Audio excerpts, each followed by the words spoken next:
Yo, yo, yo. Welcome to the Logistics Lounge. We appreciate y'all joining us on this fine Thursday afternoon.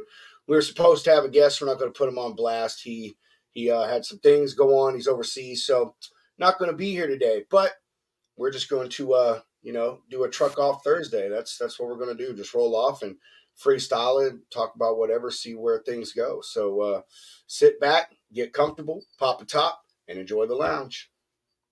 If I could find that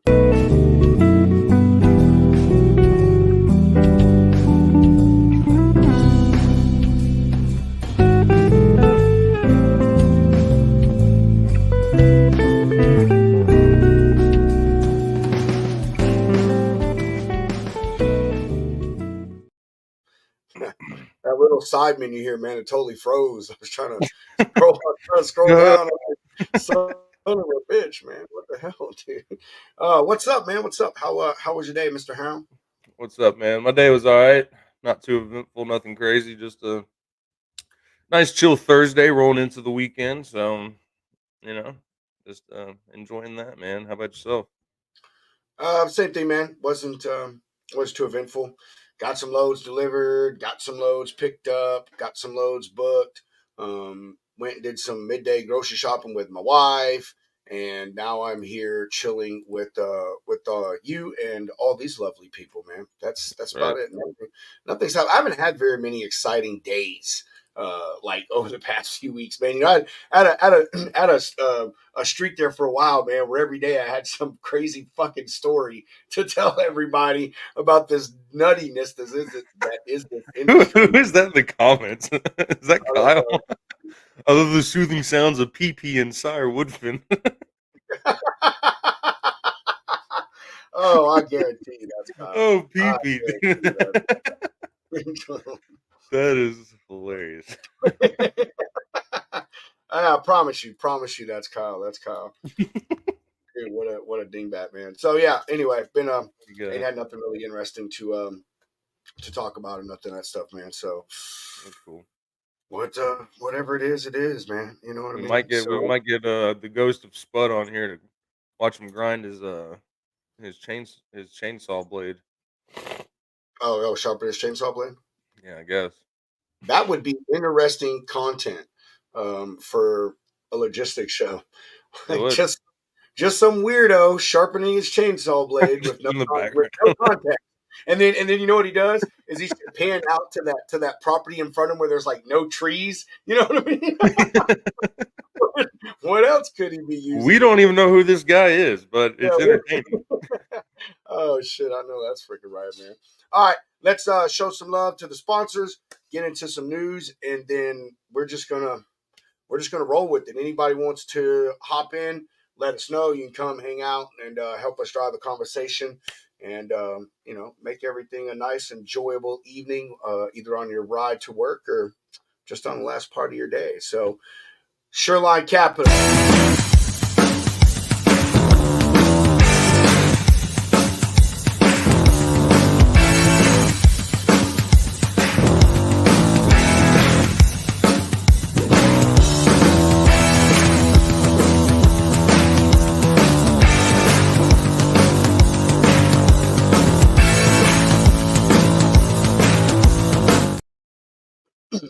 All right, honey, you need to talk for like 45 seconds. I'm still sharing stuff here, man. That of two. You know who our sponsor is? It's Shoreline Capital. That's Okay, it's a freaking sure thing with Shoreline. You need your money, Shoreline. What is this? Today is a National Send News Day. Just saying, a trucker's second favorite day after Driver Appreciation Day, but I kind of feel like it's also Driver Appreciation Day. That's true. that is a good one, and I like that catch line too. Too KG. Sure line is sure fine. That's a good one, bro. That's a It is good one. good. I like it. We're gonna have to use that one, man. We're gonna have to use that shit Here for he sure. is, Oh, Free King Spud. Spudster. What's What's up, bro? up? What's up, Oh man, buddy? Oh, chilling, wrong way. chilling. Hey, what'd you do this time, man? I said you can't, you should, or I said you should tar and feather politicians. that don't No. follow the Constitution. Apparently, we can't do that no more. That's I guess false, we're though. going full Tea Parties, storming the Wow. river in a blizzard. I don't know. That's In the sad. meantime, I'm gonna sharpen my saw so I can take care of those things. That's good. See where we can put you. Pedro, you're on mute. No, I love sorry. when he does that. I know it's fucking so ridiculous, bro. Hey, all right, you got to give me like 3 minutes so I can get through this news real fast, and then we will all just sit here in awe as you sharpen your chainsaw. Oh, he's already doing it. My bad. Shit. Yep, he's at it. I've never done one, bro. I've never done one, dude. I have no idea what I'm doing.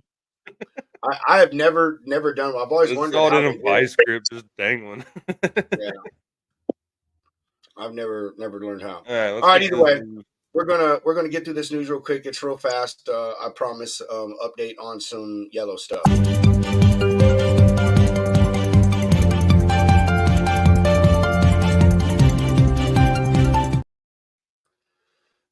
Okie dokie, artichokey. Here we are. Estes Express has begun reopening some of Yellow's former terminals. Estes was one of the big winners in the post-bankruptcy auction of the Yellow Core terminals when they acquired 24 of the old truck company's properties. Last week, they kicked off the reopening of those facilities, starting with this one that is on your screen in Reno, and then another one in Cinnaminson, New Jersey. Yeah, sure. Estes says 8 more terminals that they purchased should be online by June. Along with the terminals, though, Estes also required around 130 tractors, 6,000 trailers, and several thousand pieces of other equipment like load bars, airbags, freight tables, and some other stuff.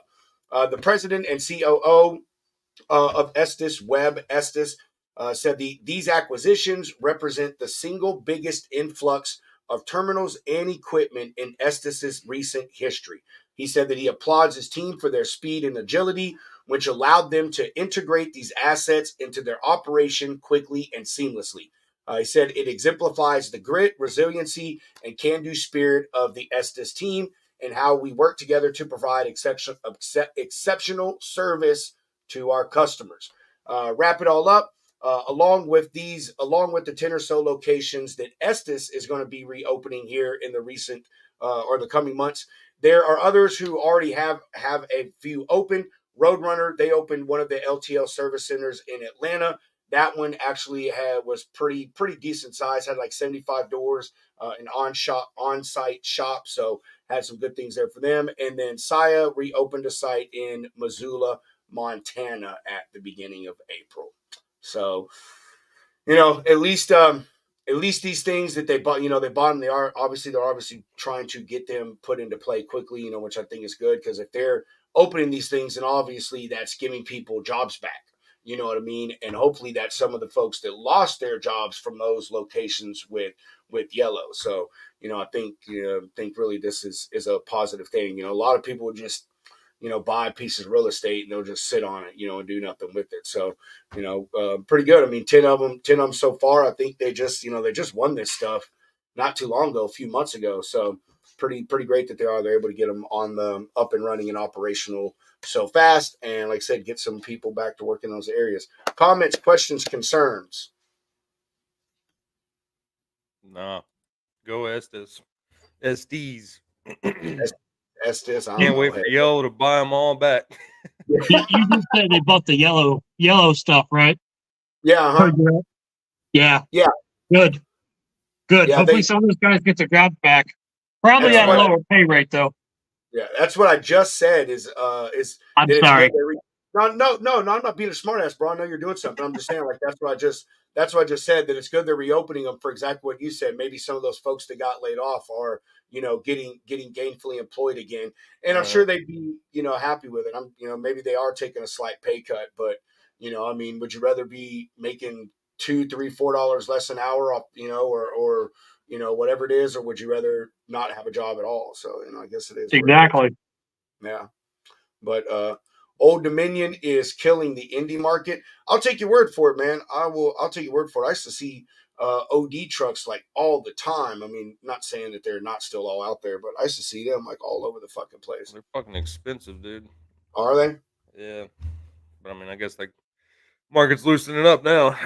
Let's see. What's this other comment? Ah, yes. Pedro just buys new chainsaws from Harbor Freight because he can't figure out how to sharpen them. America. No, I would take them He's to lucky get he can sharp. afford it. I don't have a chainsaw, man. That's one thing that I've never bought, man. I don't have a real need for it, man. I have some crepe myrtles in my yard, and dude, honestly, a fucking sawzall cuts them damn trims those things real good. So that's what I use to trim my trees is a freaking sawzall. Yeah, just own a Well, if chainsaw. anybody can guess how much this saw is worth right now, brand new, they'll win absolutely nothing, but they'll feel good about it. What is it? What brand is it? It's a Steel Ooh. MS 151 TC. Well, I don't know what the letters and numbers mean, but I know steel stuff, good quality, man. That thing's probably a $200+ chainsaw. It's about $700. News shit. Hey, see, I don't buy chainsaws. Shows you how much I fucking know, bro. Yeah. What the fuck? Yeah. Why would you pay $700 for a chainsaw, Spud? Well, I paid Steel like is- $5, but yeah, steel is the best. still. Well, Yeah. because it's tiny. Look at it. Yeah, it is Cute. tiny. That's fucking It's nuts. cute. It fits in the truck real well. That's why I bought it. That's what I needed for it. Matt said that OD has a 300 door facility in Indy and a 100+ one on the west side of Indy, and they're building one 10 minutes from him, which will have another 100 door facility. A lot of freight does go through Indianapolis, though. Like, I mean, it really Yeah. does. Not that a shit, a bunch goes to there, but you know what I mean? I-70 is just obviously heavily traveled, especially over in that area, man. So I could see why they would build those facilities there as, like a transfer point and stuff, man. But Steve What's said the one? what? There's one in Dayton. One of those terminals up there, right across from a Buc-ee's now. Which I thought was hilarious. I'm sorry, I'm like 3 days Pedro, behind you're here. on mute. I wasn't talking to y'all. Oh. But anyway, yeah. I don't know what the one in Dayton is, man. I haven't been down that way, so I think it was Crossroads, yellow. America. That's right, Matt. America. So Spud, did you work it all today? Well, I got the chainsaw I'm working on. I watched a bunch of chainsaw videos this morning. Now I want a $3,500 hot rod chainsaw. Them things are not. We just want to clarify that Spud was watching chainsaw blade sharpening videos. That too. Yeah, he's just like, I was watching all these chainsaw videos this morning. I've never seen those movies ever. Oh man, It's scary, dude. We were just talking, man, before when Hunter said you're going to bring your chainsaw on. I said, dude, yeah, he should sharpen his chainsaw and then pan out to that part of his yard where there's not like a tree in fucking sight. And it's just everybody wonders, like, what is he? Go over to the shed and make sure it's locked. Yeah. Back of the reefer trailer. Go beat on it. Keep it down in there. Have you guys seen that show? What was it called? Montana or something? About a reefer driver. He abducted lot lizards and shipped them to Canada, some like girl's home or something. It was hilarious. What? Yeah. No. Yeah. I saw a couple episodes of it. It was hilarious. It sounds hilarious. I think Spud's humor is a little bit skewed. Aaron, maybe.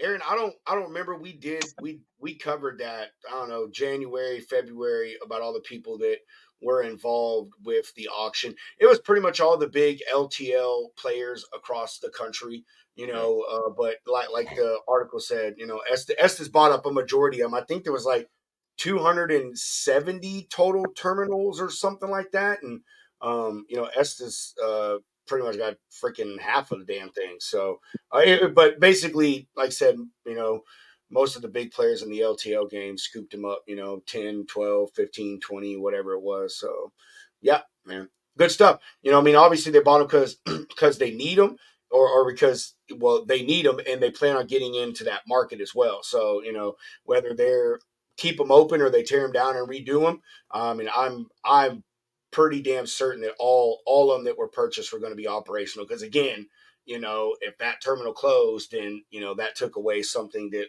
was in that region, a void that needs to be filled, if you will. So, yeah. I don't know. Go Google it, brother. I'm sure you could, look up the freaking article or who all bought the stuff. So what are you using to sharpen that, Spud? It's a file for this chain. It's a forget what size this is offhand. It's a little one. Do that? Is it just a file, or is it literally made for chainsaw blades? Well, it's just a round file, right? Oh, gotcha. But it's a certain size for this chain. This is what they call a 1/4 inch. I don't know. I have to go grab the box. Let me go grab the box. I'll tell you. Dude, I love Spud's garage adventures. Yeah. I'll give you the UPC code live here on air. Just in case you need one. Just in case you need one, man. I got the receipt too, man. He's a fucking hoot, bro. Oh, man. That's just funny. I don't know where everybody is, dude. I should have sent the link to some folks, man. Had them, I might just put us in the... Here we go. We're going to blast out the 36 retards. Ooh. Oh. Yeah, whatever all that means. I watched a video on that. It's really confusing. Is that... Nice. Is it what? I don't know. I was just kind of looking at it. I don't even know. So that's Could you imagine being Spud's wife, right? And waking up this morning to him watching videos with chainsaws, like you know what I mean? Yeah. What you doing, baby? What are you doing, honey? He's sitting there in bed with a chainsaw trying to.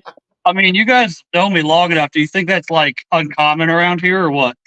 No, I don't at all. It's honestly impressive how many projects it's honestly impressive on the amount of projects you find to do in a single day. It is. We don't even have that much property, and yeah, like it's never ending. Like I have so much shit to do. I can't do it all. Spud mows his grass every damn week, dude. If you not even. It was 3 days this time. 3 days. Did you ever get rid of the spurs? No, not yet. I saw working that. on it. So what's the dog dynamic here? I really want to know about the dog dynamic. So you got the husky, and then you got what? Your German Shepherd. German Shepherd. She's 9 years old. Mm-hmm. He's sweet as hell. Best dog you'll ever ask for. And then we have Jimmy. Jimmy. Jimmy's a cunt. That is his new nickname. Yeah. Dude, I don't know. I don't know if he's going to stay permanently or not. After breaking my phone the other day, I was like, dude, I'm going to let you out off the leash. And if you come back, great. If you don't, oh, well, you know? So like, how did he just break your phone? Like, did he jump up and smack it? Or? It out of my hand and it hit the floor and it cracked right around the edge where it's got that round edge on it, you know? Yeah. Because I don't have a screen protector. I do have a case, $6 from Walmart. And I took the insurance off of it like 3 weeks ago because I don't break a phone. I don't. Second one in 6 months. Sounds like you do break phones. Yeah, the last one I broke was in like 2010. Yeah, you definitely should have thought about that. Like as soon as you were going to cancel your insurance, you should have been like, probably shouldn't do this. Just because you thought about it, you shouldn't have done it. Well, I mean, do you know me to make smart decisions? No. That's true, bro. That's fucking true. Okay. What are you two working on this week?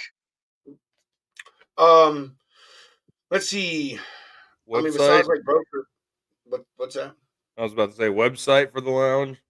Yeah. Ooh. Partnerships with the lounge. Ooh. More merch for the lounge. Oh, Which, awesome. yeah, I think I'm gonna use that Budweiser sign from that picture I posted from that bar with the lizard on it. I think that's gonna be the lounge Yeah, lizard yeah. ripoff. Did you see that reply to you Yeah, on the that? green iguana.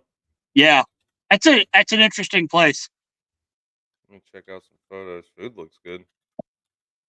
Yeah, what the fuck? This looks like like a hoarder's house or something. Yeah.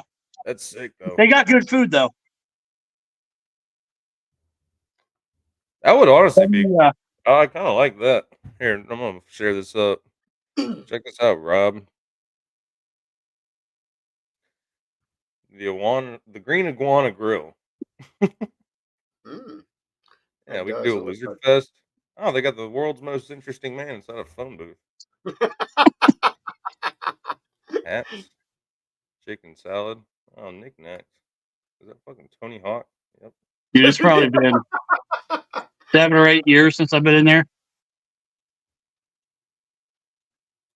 See, more places like this need to pop up. I hate these cookie cutter, like, same shit as always restaurants and bars. Yeah. I like some So weird shit. Keep me entertained. scroll out on the map and go across the street a little bit and look for a place called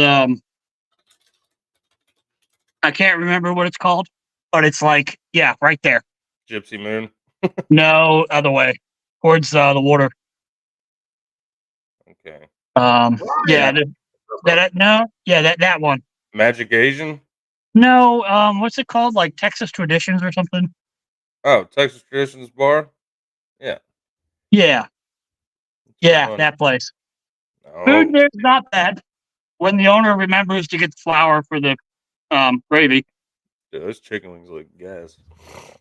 Yeah. The freaking furniture, man, I love it.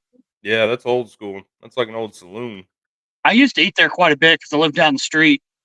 And I kid you not, man, my waitress one night was named Mercedes.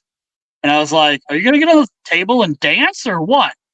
I used to date a girl named Mercedes. Did you really? Like, do people really name their kids that? Yeah, Justice I'm Mercedes. sorry. That's a weird name. Justice Mercedes Chandler. Because her mom said she's just merciful. I was like, Jesus Christ. Was her airbag light on all the time? Yes. Her check oil light was. If you know, you know. What's up, y'all? Ryan, what's up, bro? How you doing? Living the dream, man. Yeah, we ain't seen you. We ain't seen you in a while, bro. How's life? How's the fam?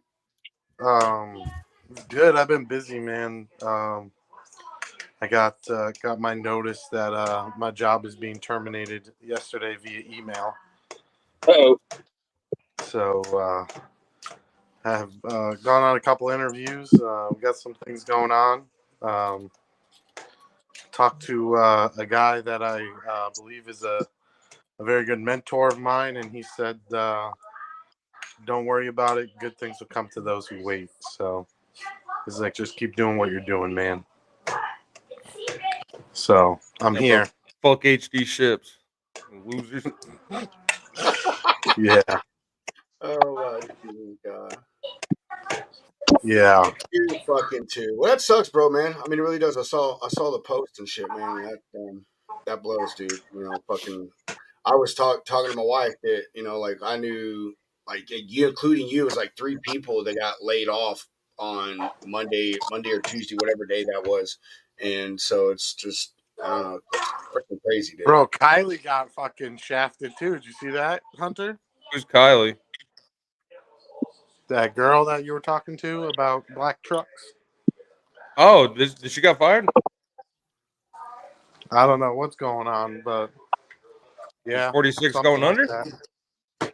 I have no idea, bro. I have no idea. Brian, that fucking sucks, but maybe you can get a job making more than $50 a week. The guy from R&R Express, his branch got closed. Boycott ships. HD. Yeah, that's right, Kyle. Boycott HD ships. Heard it here first. I hope Matt Dog's not too upset with you. Oh. What are the top W2 brokerages? Yeah, I've been out of so, business today. I'm catching up. So what's for dinner, Ryan? I'm cooking some. This is like a new thing that I'm trying here. So I found a recipe for some oven fried chicken, Okay. and it said to soak the chicken in buttermilk. So I got the Yeah. chicken soaking here in buttermilk, and I'm gonna Yeah. oven fry it, and then I'm gonna put some. I'm gonna make it into chicken parm. Some of Oh, it, okay. Cool, the dude. other half of it going. Yeah. So That's I awesome. got Sounds some. amazing. Yeah, it I got does. some Sounds fucking chicken good, man. soaking in buttermilk here. It's been soaking for about an hour now. I'm gonna coat it in some breadcrumbs and put it in the oven and see what happens. That's awesome. Yeah, dude. My wife, she used to do oven fried chicken all the time until we finally talked her into doing just regular fried chicken. But if you can, I don't know if you can do it with this batter, but man, we use Louisiana fish batter, fish and chicken batter to do ours, man. That shit is so good. But oven fried Yeah. chicken is off the chain. But yeah, buttermilk, man. I've heard that before. I don't know if my wife does that, but I don't know what it does to the chicken. You should But try. You should try putting it in pickle juice too. That's what Chick-fil-A does for their sandwiches. You marinate it in pickle juice overnight, and then you fry it up, dude. It's fucking good. Hold on. What are we marinating in pickle juice? Chicken. Oh, Chicken. Yes, chicken. Put it Marinated in in a pickle. take a jar of pickle juice, put your chicken in there, leave it overnight, and then you batter it up and fry it. Ryan, you see, there's Steve's comment. He said, "Brian, it's time Yeah. to do your own stuff. Let's do this." Yeah. I can't do it quite yet, Steve. I wish I really could, but I gotta wait for my wife to graduate and figure out what she's doing. But And before I even started the freight agent thing, because I had my own carrier authority, I was going to just go get my broker authority. But it's a big leap of faith. But me and my wife were talking today, and something's gonna happen soon. But I don't know. do you see Troll Dog there said to coat it in crushed pork rinds next time? Oh Jesus, that sounds like a heart attack. Oh man. Oh shit. Any fucking way. You're on mute, Ryan, if you're talking to us, bro. He's not. Spud.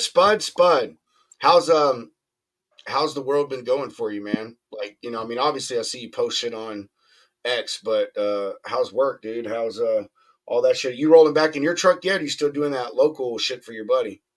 oh no, I was only helping him for a few days. Yeah. Hopefully next week I'll be out of here. I know I've been saying that for a while, but Yeah. it's actually rolling now. So Or what's been up with that? Or you just been like still taking it easy because of your surgery or whatever? He's oh, been we've had waiting some behind the scenes stuff going on. Oh, He's been okay, waiting cool. for them to get the bridge off the ship so he can get the containers. Go get my bananas. There you go. Yeah, no, I've been plugging away, getting that ready. It's all greased up, ready to go. Got a new toolbox put on there and whatnot. Get my chainsaw sharpened for the adventure because I'm gonna probably need it.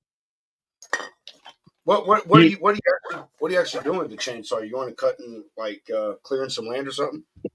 No, so I bought this because we have a customer we do monthly that his main warehouse we pick up at is like unruly.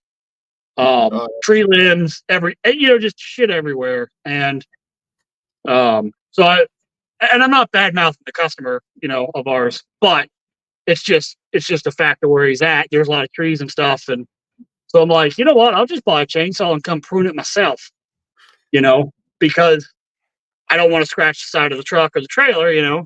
We got 2 nice trucks and 2 nice trailers. We're gonna keep them that way. So that's what I did, and here we are.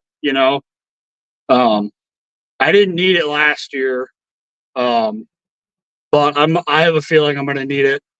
I'll probably be there in June, so Dude, I'll probably need it. You need to add that onto the side of your truck. King Spud Express / tree service. Right. Right. Personal protection. Yeah, right. Oh, fucking Lord, man. That's good stuff, dude. Yeah, What- but you know, like it's handy having a chainsaw because you never know when you might need it. You know. Yeah, I don't know. I haven't had use for one, but I want to get one just to get one. It's one of the few like general tools I feel like you should have that I don't have yet. You know what I mean? Like I don't know. I don't have a chainsaw, so I do need to get one. But Yeah, I will say it's like really handy smoking, so I yeah, can chop up the splits a little easier. it's fucking funny shit. Oh my god, I could just see you chopping up a massive brisket with a chainsaw.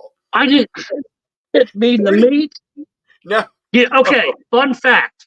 Do you know oh, why the chainsaw was invented? I'm an idiot. I'm an idiot, bro. I know the fucking wood. Ding ding, ding ding. No, It's but fun. you know why?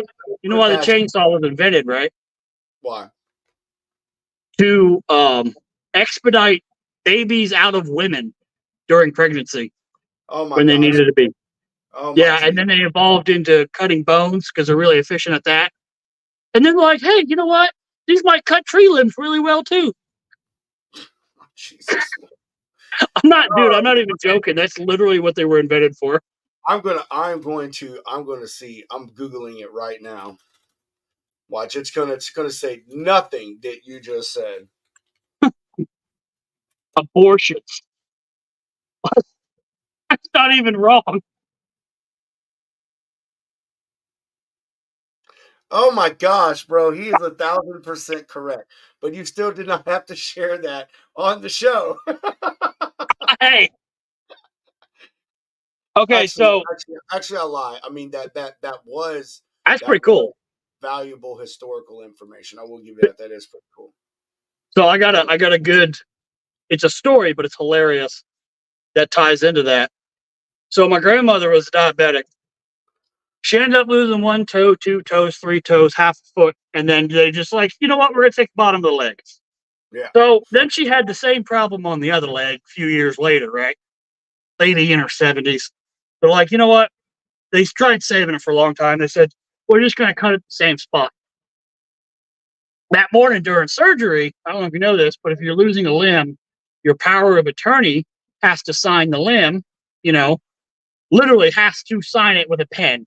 Okay. Oh, So my mom signs this, and then she puts a dotted line and puts cut here. And the surgeon lost his mind. dude. He comes out just laughing his ass off. It was great. It was absolutely great. But fun fact stories. Dude, that is crazy. I got a story about a cut here thing that I'm gonna tell you, Fred. If you want to come on for a minute, man, let Get Fred on here. Yeah, Fred, you would be fucking fun to have on here. We know we'd have a hell of a conversation with Fred added to it. All right, so I haven't thought about this in years, man. I worked at PFG with this guy. I wish I could remember his last name. His first name was Marvin, but everyone called him the Black Crocodile Dundee. And the reason is, dude, I'm serious. He wore a Crocodile Dundee hat, like style hat. That's what he wore. And dude, it was his daily thing, man. It was more like a straw one, but it looked like the Crocodile Dundee hat, man. And he had little fake alligator things around. It was funny as shit.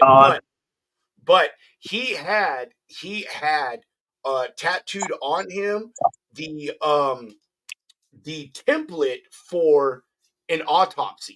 It's like even around his neck, like it was dotted lines all the way down his chest, dude. And he had cut here on his neck. It was crazy, bro. He was little, you know what I mean? Like, dude was he's about a half hour short of a minute. You know what I mean? So, That's like my cousin, but yeah, he had one of those tattoos here, you know, and he was his MOS in the Army was mortuary affairs, which is, you know, taking care of dead people, doing autopsies and all that kind of stuff.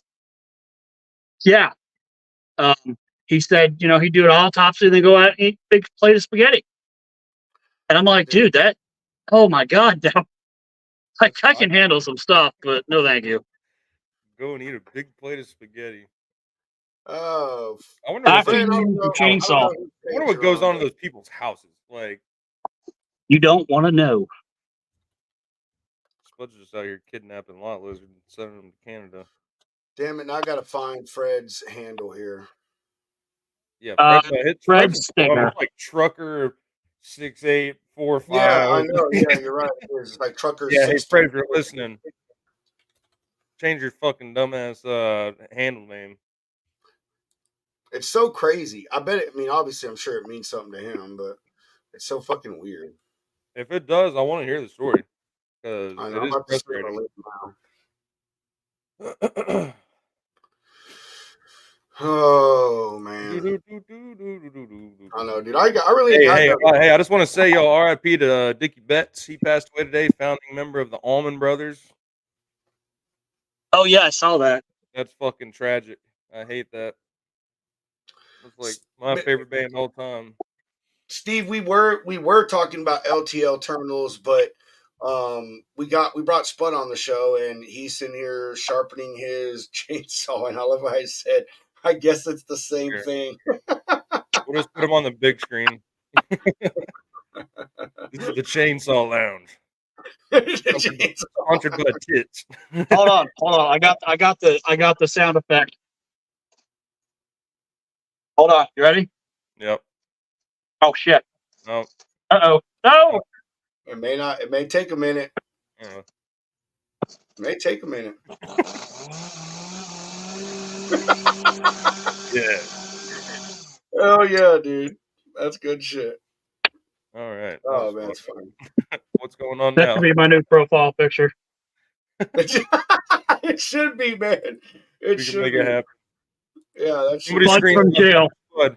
Why did Spud end up in jail? Because he kidnapped again. lizards and again.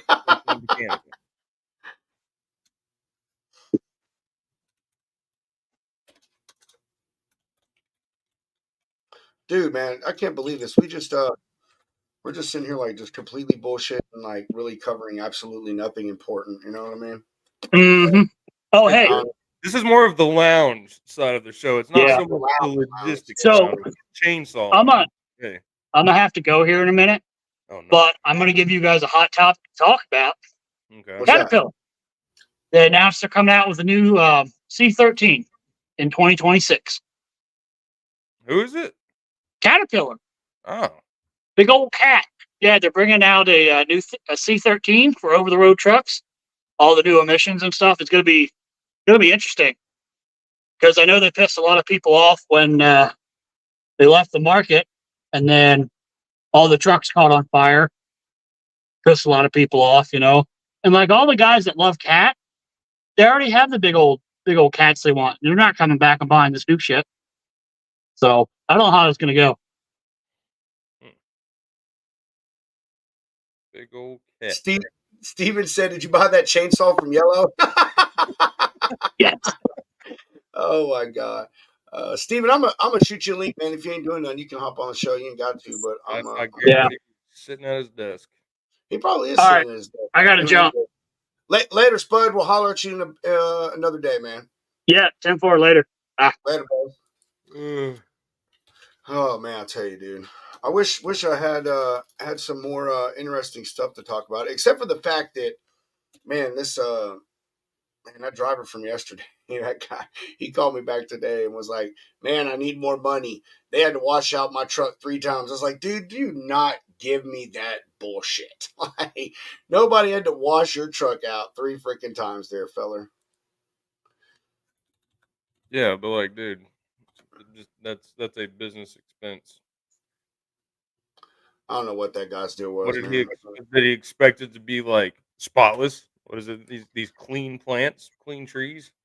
Dude, I mean, I told him, man, I was like, dude, I'll give you $50 for a washout. And I told, like I said yesterday, he's like, "Nah, man, my trailer's brand new. I need more money." I was like, like I said yesterday, I was like, dude, you don't go to the washout and they ask you what year is your trailer.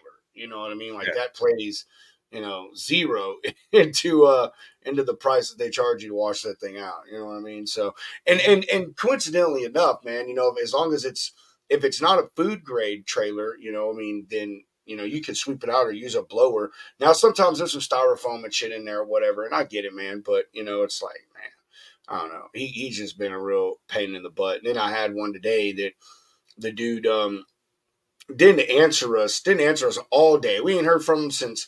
I said he answered us once and said he was 6 miles from the delivery, and that's it, dude. And his tracking wasn't working, none of that stuff. And then when he finally did get back to us, he was just yelling, and I do mean yelling because it was all capital in the email about, man, I sat here for 4 hours waiting on these people to unload and so forth, so on. And it's like, dudes, like I told you last night, you need to be there at 7 a.m. in the morning, or you were probably going to have to wait because they had 2 trucks of trees coming in and another truck of like fertilizer or some shit coming in too, that if you weren't there, the first one, you were going to have to wait. And that's exactly what friggin' happened. I ended up paying the guy attention still, but it's like, dude, he just went the fuck off, man, And the same thing's like, oh, they dirtied my truck. And I'm like, all right, dude, it's like my customer will pay for a washout or, $50 washout or $60. It's like, or, I give you that money. You just want to sweep it out. But I don't know. That was,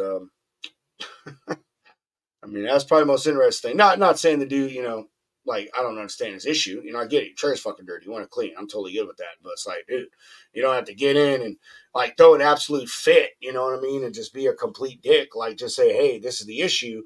Can you help me out with this? So, I don't know. I don't understand that. As they say, you catch more flies with with honey than you do what the fuck ever. I don't know. Can't remember what the saying is. Dude, There it is. you called it Hunter. He said, Hunter's like, he's just sitting at his desk doing nothing. Oh. The only thing I have to say, I have one thing to say, and that's truck off. Truck. Go truck yourself, pal. Next week it'll be changed. I don't know. I couldn't get in touch with Hunter this morning when I was making the flyer, and we're going to rename it, but I couldn't remember what the name was. So I was like, all right, bro, truck off Thursday it is again. So next time we do a freestyle Thursday, it'll be named something different. And Hunter told me, but I already fucking forgot anyway. So What is it? It's either truck off or go truck yourself. Go truck yourself. That's what it was. What do y'all like? What do you like? Truck off or go truck yourself Thursday? Yeah, they're both the same, right? Yeah, they're pretty much the same. So we'll just switch it up. Yeah. Go truck yourself. I love that. To me, the truck off is not it has like a double entendre. You know what I mean? It's like, in the sense that you first think about it. And then it's also in the sense of like, it's the last hour of your day or whatever. So you're just fucking off. You know what I mean? So like, just fuck off, the last part of your day. That's all. What's going on in your world, man? It's good to see your, are you still at the house or did you leave and go somewhere? I can't keep up with your social media all the time. You post a lot. Oh, no, I've been back home last week. I was at the TIA conference on Thursday, Friday. Wednesday, Thursday, Friday. But the week before that, I went up to Reno and Sacramento. Oh, nice. And came back. So, dude, that was so cool to see you hop on with Trey, man. Like, that was so awesome, man. I saw it. He goes, yeah, I'm going to be on the lounge, and I said, okay, well, I'm going to photobomb you at some point. And so he knew it was coming, so it wasn't like he was surprised. That shit was so awesome. I totally forgot that you were going to that, man. So it's, I don't know, it's nuts, man. All these people we know that, they meet each other and stuff out there and then get on the lounge at the same time. Like, we're like Indy and Shifra with Trusted. They met like 3 days after she was on the show at that big freaking conference. Was Manifest. Yeah. That's I like the Manifest one. I've gone to that a couple of times. It's a pretty good one. So, was that your first time at TIA, Steve? Yeah, I hadn't been to a TIA event before because I'm not a member, so I've never gone to one. But I was supposed to go a couple years ago when it was here, and I didn't go. And so this time I said, they sell you on it while you were there? Well, of course. I mean, they want to sell you on joining, right? I mean, I just not anything I've needed to do. So, but I understand why they want you to and what they do for you. You know what I mean? So, Yeah, have you been, Ryan? You've been they're to the ones that allow us to get 69% rips, man. Come on. Yep. I know. Yeah, they're out there. They're out I there. wish you didn't have to unmute your microphone, Pedro, because that was great. That was great, bro. That was fucking great, dude. Oh man, they're the ones out there making sure all us brokers, keep our fleet of Porsche and Lambos and Raris in the garage and shit. You know what I mean? Got them. I know that.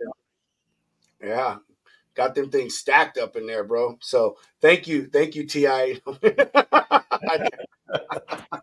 Oh, that shit's funny, man. You know how it is. Every side has a little, or both sides. Oh, I guess every side, because I'm sure shippers have their little organization too. You know what I mean? But everybody's got their side, and everyone's side is the enemy of the other side. So I don't know. I've never been to a TIA conference. I know what they do, but I don't know if my company's a part of them or not. It's a good question. Yeah. I don't know if I'd really. It was pretty good though. I mean, I go because there's a lot of people there. Obviously, I mean, some of those people do business with me on the asset side, right? So some of those brokers actually use us to run some stuff or do some final mile stuff. And the great thing about that is I ran into a buddy. I haven't seen him in 15 years or whatever, but his son is now a freight broker, and I got to see his son. I coached his son in basketball from when he was 8 years old till he was about 13. And he's standing in front of me at 32 years old talking about being a freight broker. I was like, God. Not only did Mr. Dot have a moment of kind of like a sense of pride, but he also had a moment of the sense of fuck, I'm old. Exactly what happened, Oh man. Actually, We don't call him Papa for nothing. Getting that gray, all that gray in there now, Ryan said they don't call you Papa Freight for nothing. That's right. You gotta get the gray in there before you can put any kind of Papa or Daddy or anything on your name, right? Dude, I would love. Oh man, I don't know if someone named themselves Daddy Freight, if that would go over as well as they think that it would. It's kind of like Import Yeti if they would have went with their first thing and been Import Pimp. Yeah, that person would probably say, yeah, it's not Daddy Freight, it's Freight Daddy. Freight Daddy. Oh man. Holy shit, that's fucking funny, dude. What do you got going on, Steve? What's in the pipeline for you, man? Any cool things happening, man? Any just anything interesting or that's been going on or has gone on? Not much. I mean, I'm here at work, I just do my regular stuff every day, but in terms of like the Transportation Logistics Club of Phoenix, I'm sure you guys seen some of those posts. Everybody's been posting.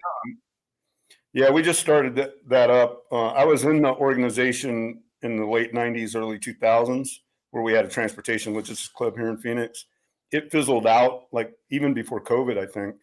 Yeah. And then they wanted us to get another organization back together. So I got the group together, and then they voted, and now I'm the president. So I don't know. I got something to do, I guess.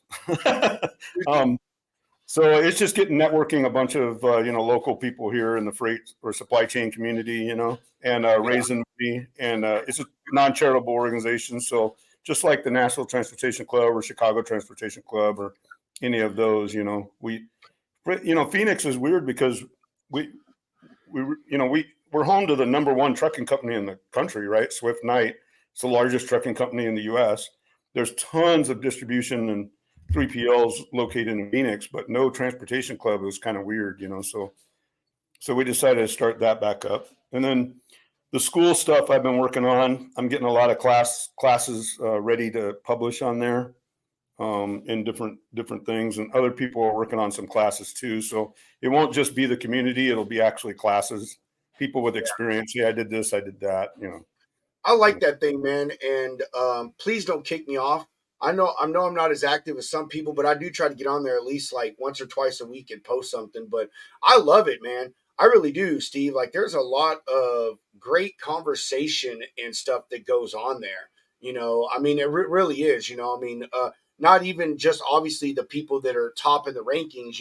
Like Jeff and Bill Robinson, but and Robert Bain. But there's all kinds of folks that in there and just post stuff. And what one of the things that I like the best about it is the like, how to say it, the question / statement post, where it's like, hey, this is what happened, and then at the end it's like, hey, what do you think, what would you have done in this situation? And those are the ones that I really like, man, is because I know you purposely put together the Freight School to have folks from across the industry, that just work in every single sector that, we can try to think of and, make use of all the connections that you've made over the years. So it's good to see the perspective that like a broker will post something and then, someone like Jeff will reply or, or Bill or some of the other people that are on there and then get that conversation flow, man. And it gives you a variable outlook on that exact situation. You may not have seen, just from you being a broker, seeing another broker post about it. You know what I'm saying? So I like that thing, man. That Freight School, it's really, really, really fucking awesome, man. Yeah, well, Ingrid Brown joined in. You saw that. I did see that. Yeah, and her and I were chatting a little bit about that and how much of a value that is when you're not there to be a professor or a teacher or whatever. You're there just sharing your experience. And the truth is, you could have two different truck drivers run the same exact route and have two totally different opinions of it, right? I mean, it's the same thing there. You get people with opinions, but some people can hone in on, hey, this person has the experience. They've done it 1,000 times. They know what they're doing. I should probably listen to what they have to say.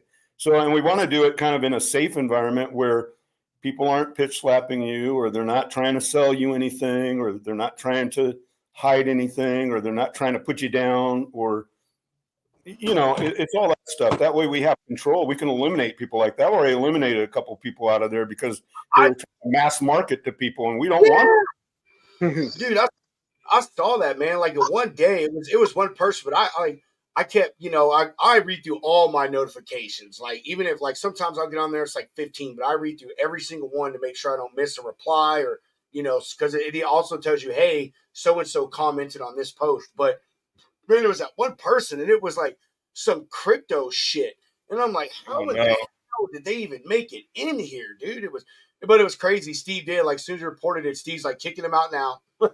Yeah, they go immediately. I mean, there's been some questionable ones, but we just want to have an environment that people are learning or trying to learn. And, you're going to get that when you bring people in who don't have a lot of experience, right? I mean, they haven't been in freight or whatever, but those are the people who can learn the most from it, right? So having people in there, like you said, like Bill and Jeff and Ingrid and people who have experience over the years.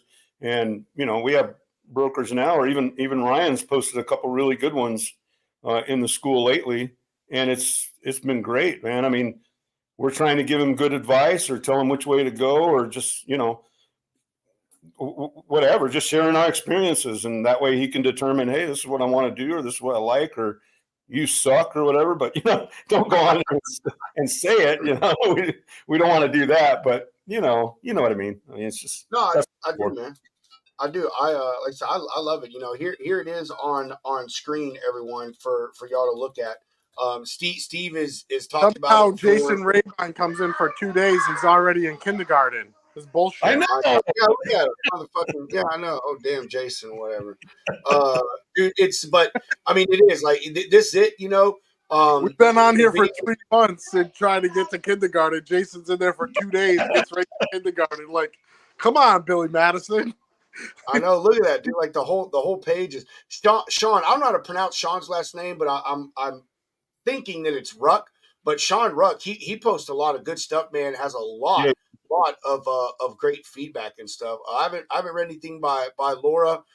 This guy Steven Tittle, he posts some okay stuff. I mean, his shit it's all right. He could probably step it up a little bit, but it's pretty good.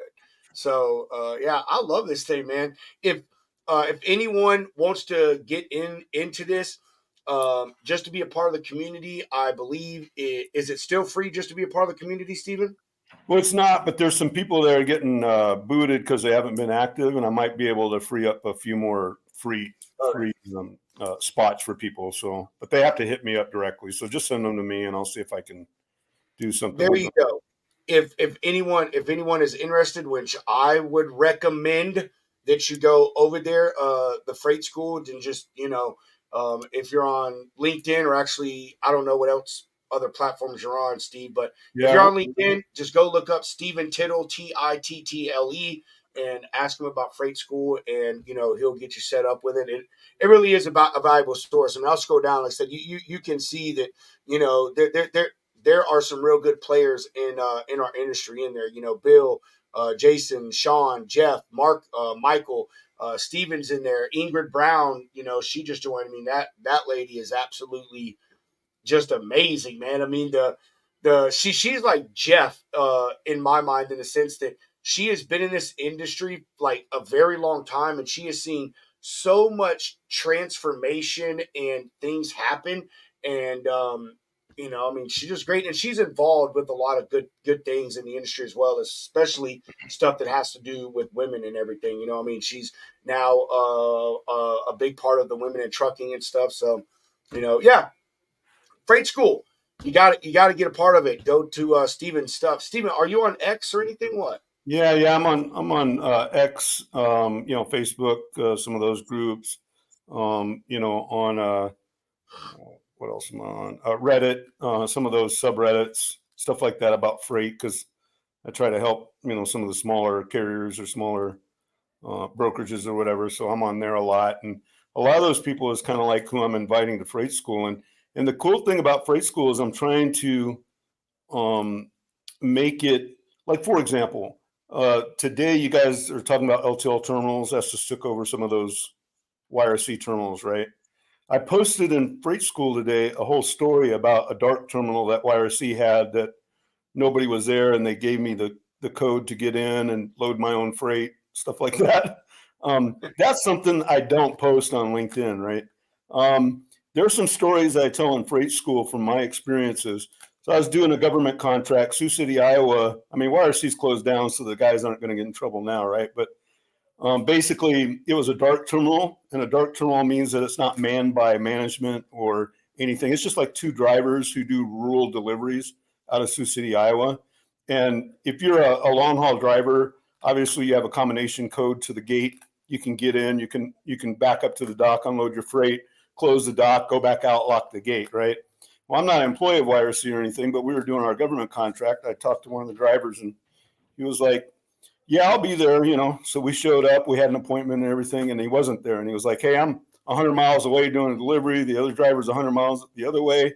I know you have to have that. Here's the combination. The forklift's ready. Sign the bill waiting on my desk. It was like nobody there. And he just said, go take care of it. Nobody's going to get in trouble now, but I got a lot of little stories like that that's kind of crazy that, I don't really want to share on LinkedIn or whatever. I mean, like I said, now it doesn't matter. Those guys aren't going to get fired or anything. But, it's just strange to think that, I never worked at YRC, but I've driven their forklift and loaded my truck on one of their docks before. Nobody else in the freaking building,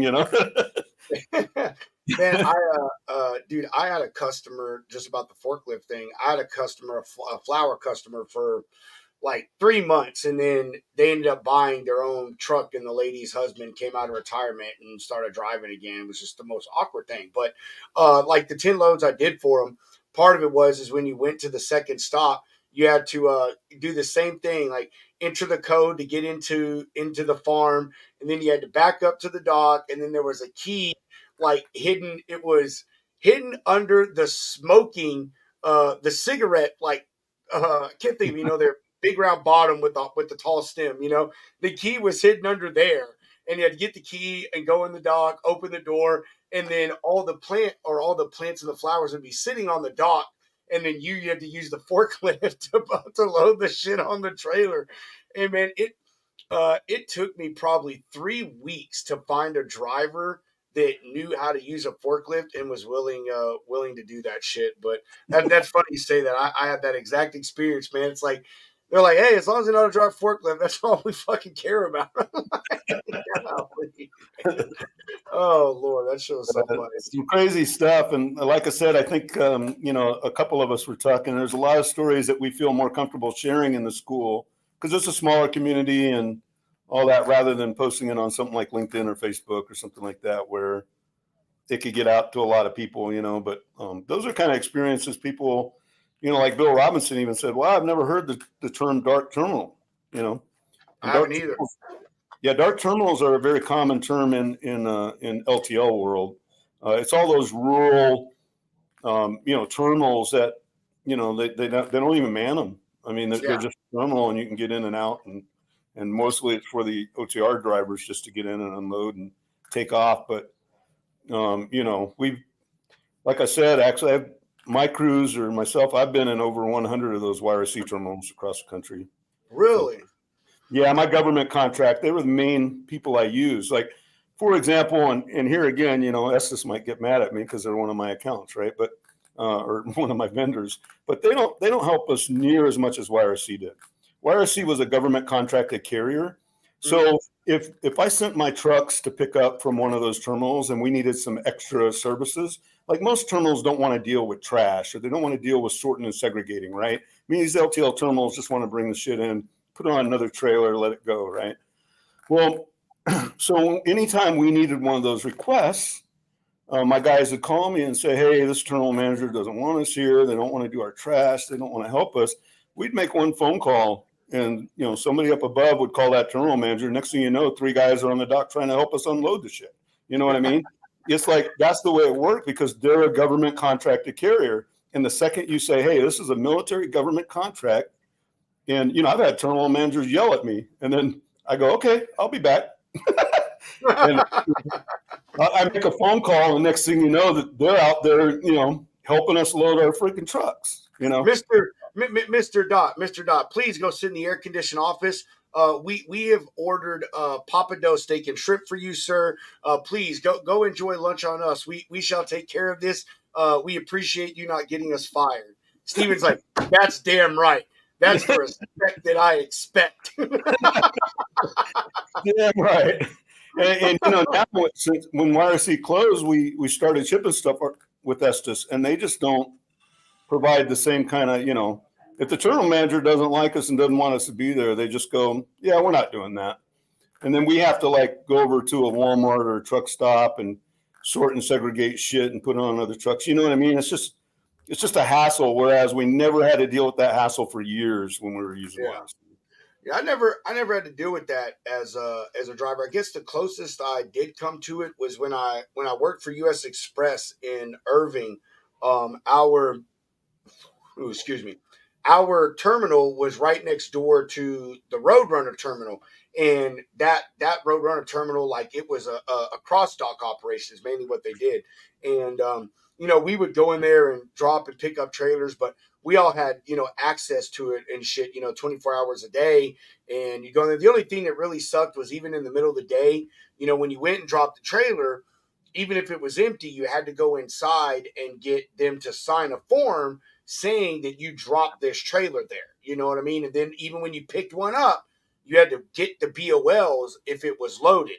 And so sometimes it sucked trying to, even like I said, during the middle of the day, find someone that'll fucking do that stuff for you, man. I mean, if anyone's ever seen it, it's off Loop 12 in DFW. It's not massive, but it's pretty good size. I think it's, probably 100 plus, docks. It's a 2-sided building.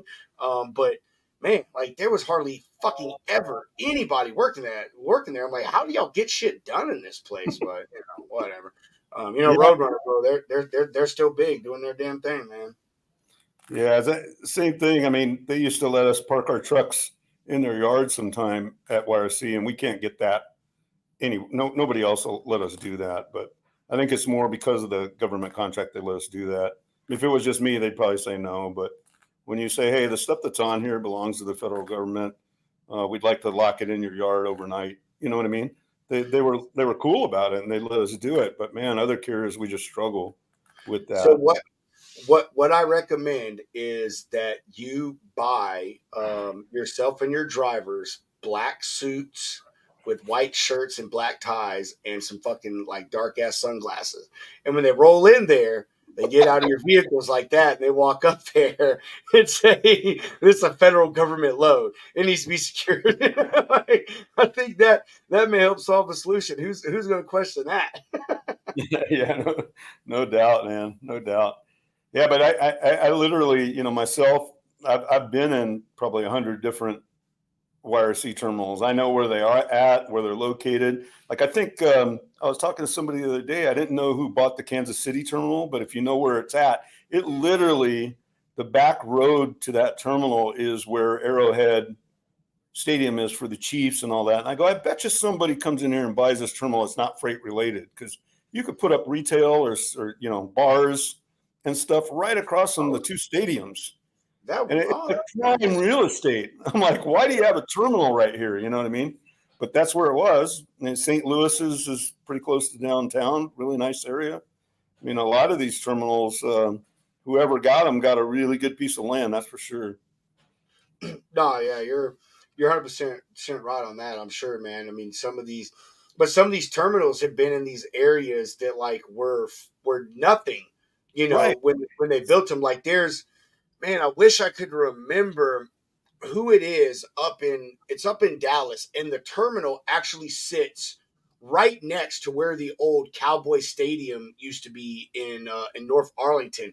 And man, like, I mean, it's still there or whatever, but now that place, it is super, super, super built up. Like, they've widened all the highways and all this stuff. And man, like, I remember going up to Dallas, DFW, and seeing that thing for the first time in like the early 2000s. And, there was stuff around there, but like that terminal was one of the few other things there of that size besides the Dallas Stadium. And, I mean, now, dude, there's all kinds of shit built up around there. So, like, that thing's been there for freaking ever and ever and ever, and, but that's what they did. A lot of them bought those terminals on like the outer rims of these major metropolises, or they bought them downtown, back in the day when they were redoing downtown and tearing down a whole bunch of old stuff. And, now those new things have got built around it. So I wonder how long that terminal has been there, if it was there in Kansas City before they built that stadium.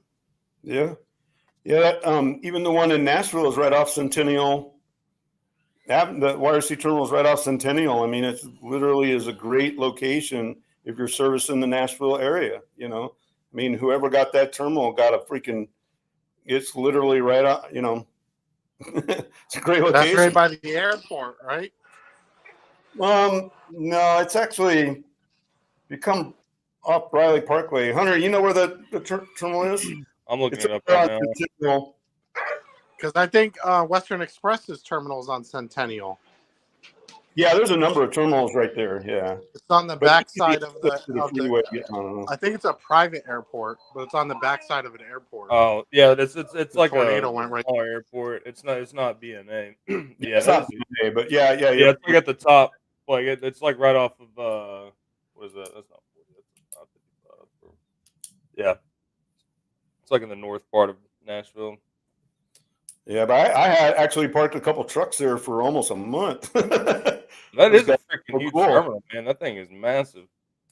Yeah, it's a good size. So, Steve, with these like LTL carriers and stuff, man, like I didn't know that you did a considerable amount of business with them. Like, do you just mostly use them for like transloading stuff, or do you pick up freight from them, or do you like transfer stuff from the point of origin to them, or like what? I kind of thought maybe you handled a good majority of your own stuff. Yeah, so actually, we have to go back to, so in 2018, I was awarded a government contract that basically I had to deliver in every state, take in and set up bulletproof vehicles for the military, right? So every recruiting station in the U.S., Army, Navy, Air Force, Marines got these, okay? So I did a lot of different things. I intermodaled them. I brought them into warehouses and cross-docked them. But basically, I had teams, 14 different like box trucks of teams of veterans who would go to a terminal or a warehouse, pick them up. And, for example, in Nashville, we pick up we have a warehouse there that we used, but then they would go out and deliver those, throw the trash away, come back and pick up another one, go to North Nashville, go to South Nashville, go throughout the whole area, go all the way out to Dixon, maybe all the way out to Cookeville, come back to that terminal, give the trash, pick up more of them, go and deliver more. And we travel around the entire country the entire year doing that.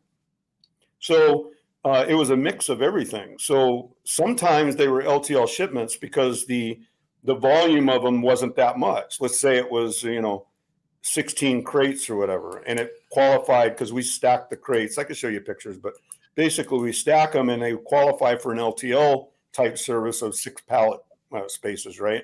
Or we would truckload them to another warehouse in Nashville and we just service out of that. And then when Nashville is done, we'd move on to Knoxville and then we'd go over to North Carolina, South Carolina, move up you know what I mean? It's like we literally traveled the country every year for 5 years in different types of equipment. I've picked them up in, I have a Ram 2500 with a 30-foot cargo van. I've picked them up in that. I've picked them up in cargo, actually cargo vans.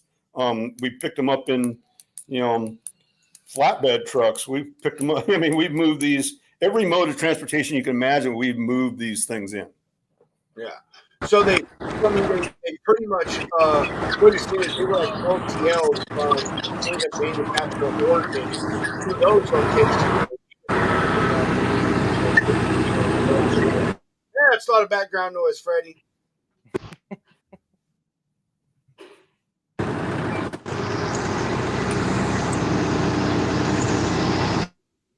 Can you hear us? Hey guys, I can't get my headset to connect. I think you have to change it in the audio settings. Like in the actual, okay. There he goes. Well, I mean, the LTL portion obviously was just a small part of it, but we would take stuff from somewhere I cross docked, like in Nashville, our warehouse is in Laverne, right? So the warehouse would actually cross dock our truckloads of this equipment, but then once they finished with that, they had to get smaller stuff, and we would just LTL it to them, or LTL it, and they'd pick up from that terminal and move on, go to the next city, go to the next city, go to the next city. And, every year we just circled the entire country with our trucks and cargo vans and all that stuff, just installing even in rural areas. So LTL was an important part of it. It wasn't the major, probably didn't get out the majority of the units, but, when you're installing 17,000 units in a year, that's a lot of shipments, Yeah, basically, a truckload would be 60 units. That's crazy. I've been following you for a while. So if you did it in 2018, you probably just ended that contract like last year, the year before, right? They extended it 2 years. So I just did some up in Sacramento area actually. Okay. I was about to say, like, I've been following you for like 2 years or more, 2.5 years. So I know that I have seen some of the photos of you doing that stuff, because you post great photos and stories along with all the or I'm gonna say along with all, but with a lot of the shipments and stuff you do. Hold on, man, I'm trying to reply to Fred here.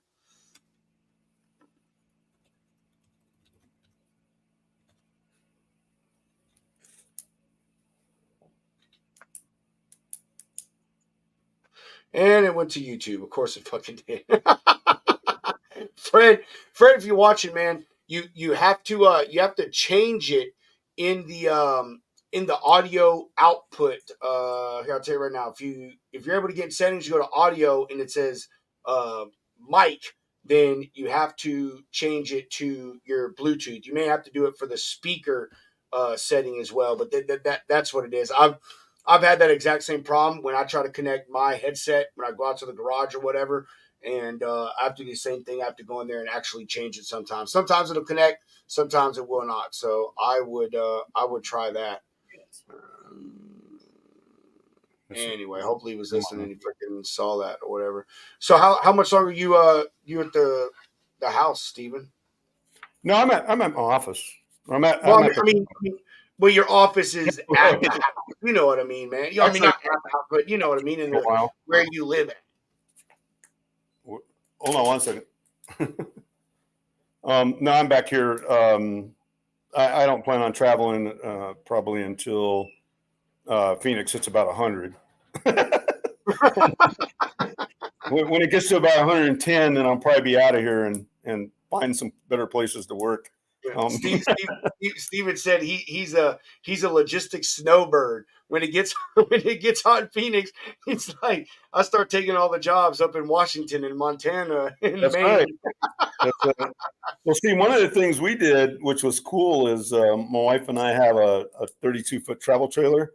So even though my teams would go around in box trucks and cargo vans and we'd travel all together, I would take that and stay in that and then take my truck out and do, some smaller stuff. Or one of the great things about doing that contract was actually working with all my people and them seeing me, as the owner out there actually doing the freaking physical work, unloading the trucks and throwing away the trash and putting the stuff up and meeting people and getting to go around the country and in every state, meeting people who run warehouses. Or we've even partnered with some agents that have helped us deliver in a lot of places. And I know them now. So my future business is really easy, because if somebody goes, hey, I need this white glove delivery to happen in Boston, Massachusetts, I go, hey, I got this buddy, Brian DeRoker, for the last 5 years. We've been working together. He has a trucking company.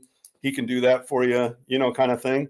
So I've been able to really build out a good network of people that I know around the country simply because of that contract, because they've all helped me and assisted me with fulfilling that government contract. So it really, really helps. But you're a very well, I mean, you've been in this quite some time, so I mean, in a way it makes sense, but you got a lot of diverse connections, Steve. Like every time you and I talk, I not only do I learn something new about you, but like I learned that like your reach is fairly expansive on the people that do a wide variety of things. Fred, Can you hear me? oh man, there Got he him. is. Well, hello, everybody. Hey, Fred. Fred, what Steve, kind of truck you driving? Yeah, That thing looks old school. It's a wonder what you could do with 78,000 pounds of liquid going into Dallas, huh? And messing on the phone. what kind of? Hey, I Fred, mean, Fred I'm has, very safe. I have automatic pilot like Ron Burgundy, so we're good. Oh man, Fred, what? Fred has told me what yours truck is, but Fred, what is your truck again? The 89. Yeah, Is it an 89? It's a 1988. 88 yeah. 379. Man, Hunter, throwing them paper logs. Hunter, I wanna tell you something that was ironic. What's a log? Ironic about, What's a log? It's a dead tree. It's a dead tree, I've been told. Oh, dead trees. Hey, Yes, okay. yes. A dead tree. Something ironic about Fred's truck is when Fred told me about his truck. It was last Wednesday. We were in a space and I asked him, "What is your truck?" And he told me, he said, "Hey man, I got pictures of it on my page. Go look at it." I go and look at it. The very next day was Cool Truck Thursday in the lounge, and it was the interview that you did with that guy that built that Peterbilt 379X. Yeah. And dude, his and Fred's truck have almost identical fucking paint schemes, dude. Really? Dude, I like that. Like the white with like the Yes. burgundy Yes. and the gold trim. Yeah, that's slick. Fred's Mine is more red, like a candy cane red. Yeah. It's actually Coca-Cola red. Yeah.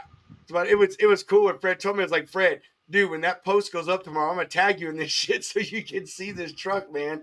It was quite ironic, dude. How's everybody doing? We're great, Fred. How are you, man? Where are you actually headed Good. to? I'm on my way up to Wichita, Kansas, and then I'm just gonna bounce back down to the house after that. Oh, lovely. Fred is Steve. I don't think you've ever met Fred. Fred is you pull tanker, correct, Fred? Right? I'm in flatbed and tank sector. Mostly, I'm trying to really break into the tank sector ultimately, full time. But right now, it's mostly tankers.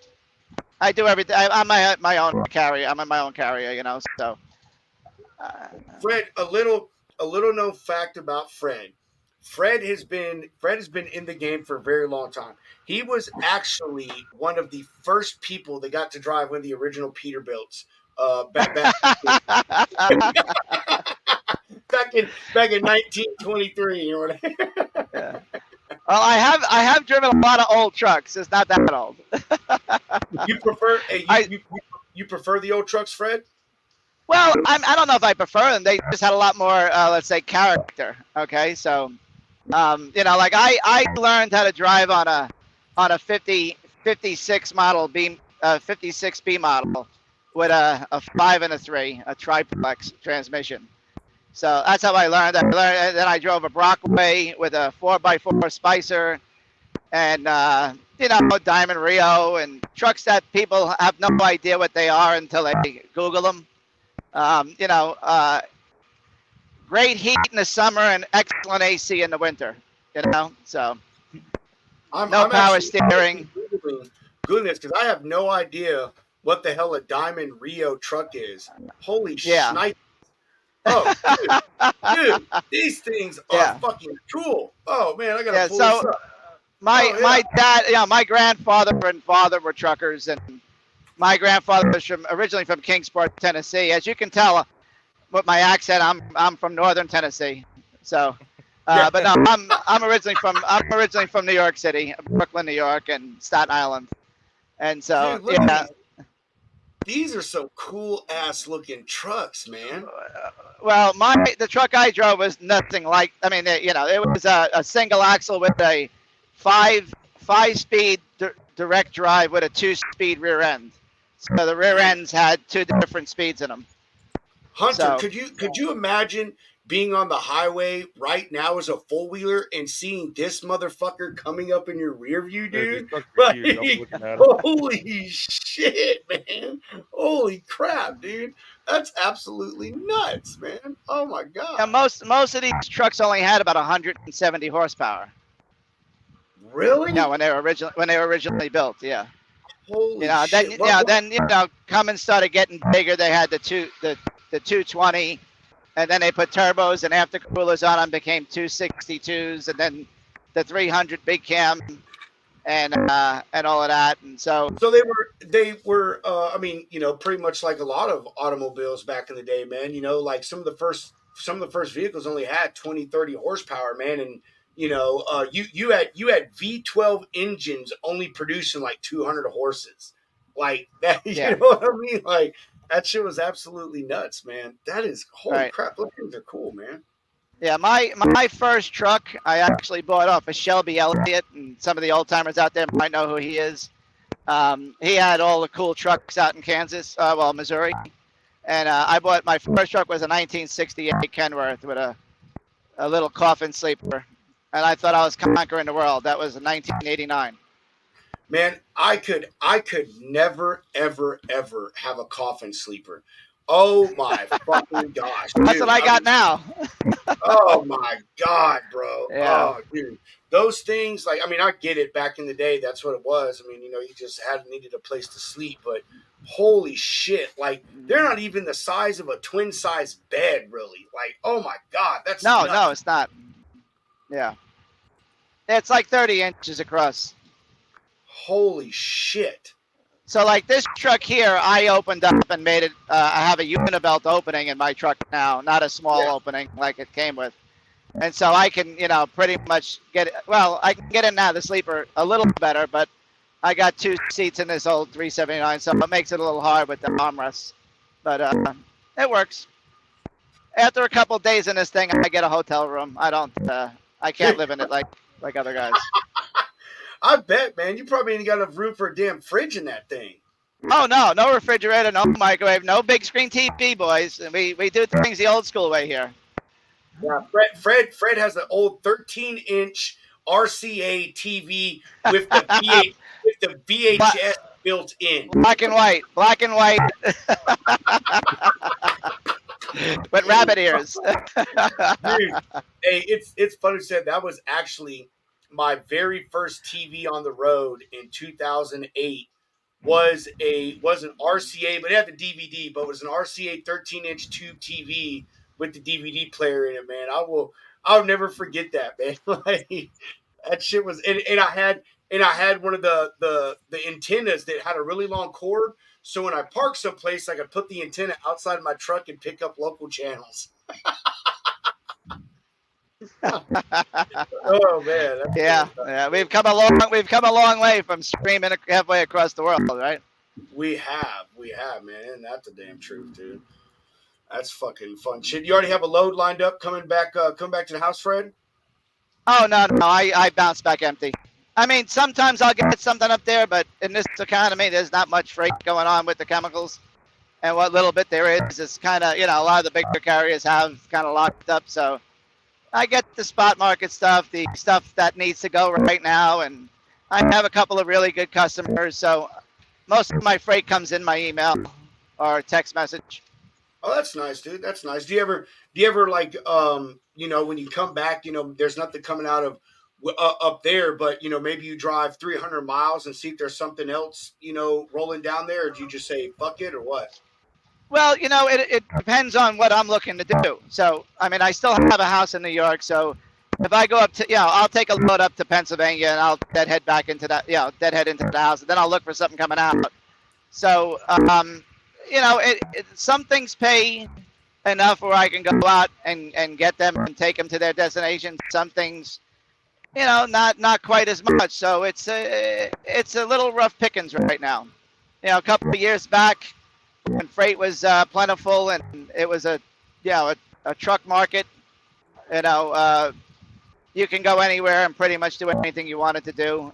I was mostly in the flatbed sector through COVID and stuff like that.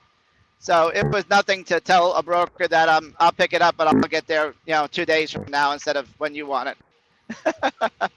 But not that I ever really did that much. I'm pretty, I like to build relationships, not dictate relationships. So I know that's a very unpopular stance on X, in some communities. They feel that they should just, we're the carrier and we're all important. But I don't really look at it that way. I think it's a partnership. Call me old school, I guess. Right, you're right. It is an unpopular opinion, but it's only an unpopular opinion with a lot of the new cats, man. All pretty much every old school driver or old head driver that I talk to, they all feel the same way, man. It's like, I have my own business to run as a owner operator, and I need to make my money, but there's also other people in it that play their parts, and it's got to be a fair exchange, on a consistent basis, or they won't give me the freight, and it does it takes that, man. So yeah, it is. It's unpopular, but I think it's a good business decision. I really do. I think people that have been out there, like you for a long time, or even in brokering a long time, feel that way. It's a give and take. Sometimes you're on the taking end, and sometimes you have to be on the give a little end. So, well, I don't know who's out there listening. Of course, I'm sure hopefully people are who need to hear this. So, when this whole thing just arose about roadside inspections and not having inspections, and brokers not wanting to give freight to carriers without current roadside inspections. Before I made a comment on it, I called a few friends who are brokers that I have a long-standing relationship with, and I asked them what their thought was, and they're telling me because of some of the fraud out there and because some of the double brokering that's happening in this economy right now, that to vet their carriers and give a better opportunity to someone they don't know, and they need to make sure that their authority is in check, and a roadside inspection just verifies that they have assets, meaning trucks, and not just some kind of MC. And that's where, and right now, when freight is scarce, they can be a little more choosy and they can do a little more diligent on vetting.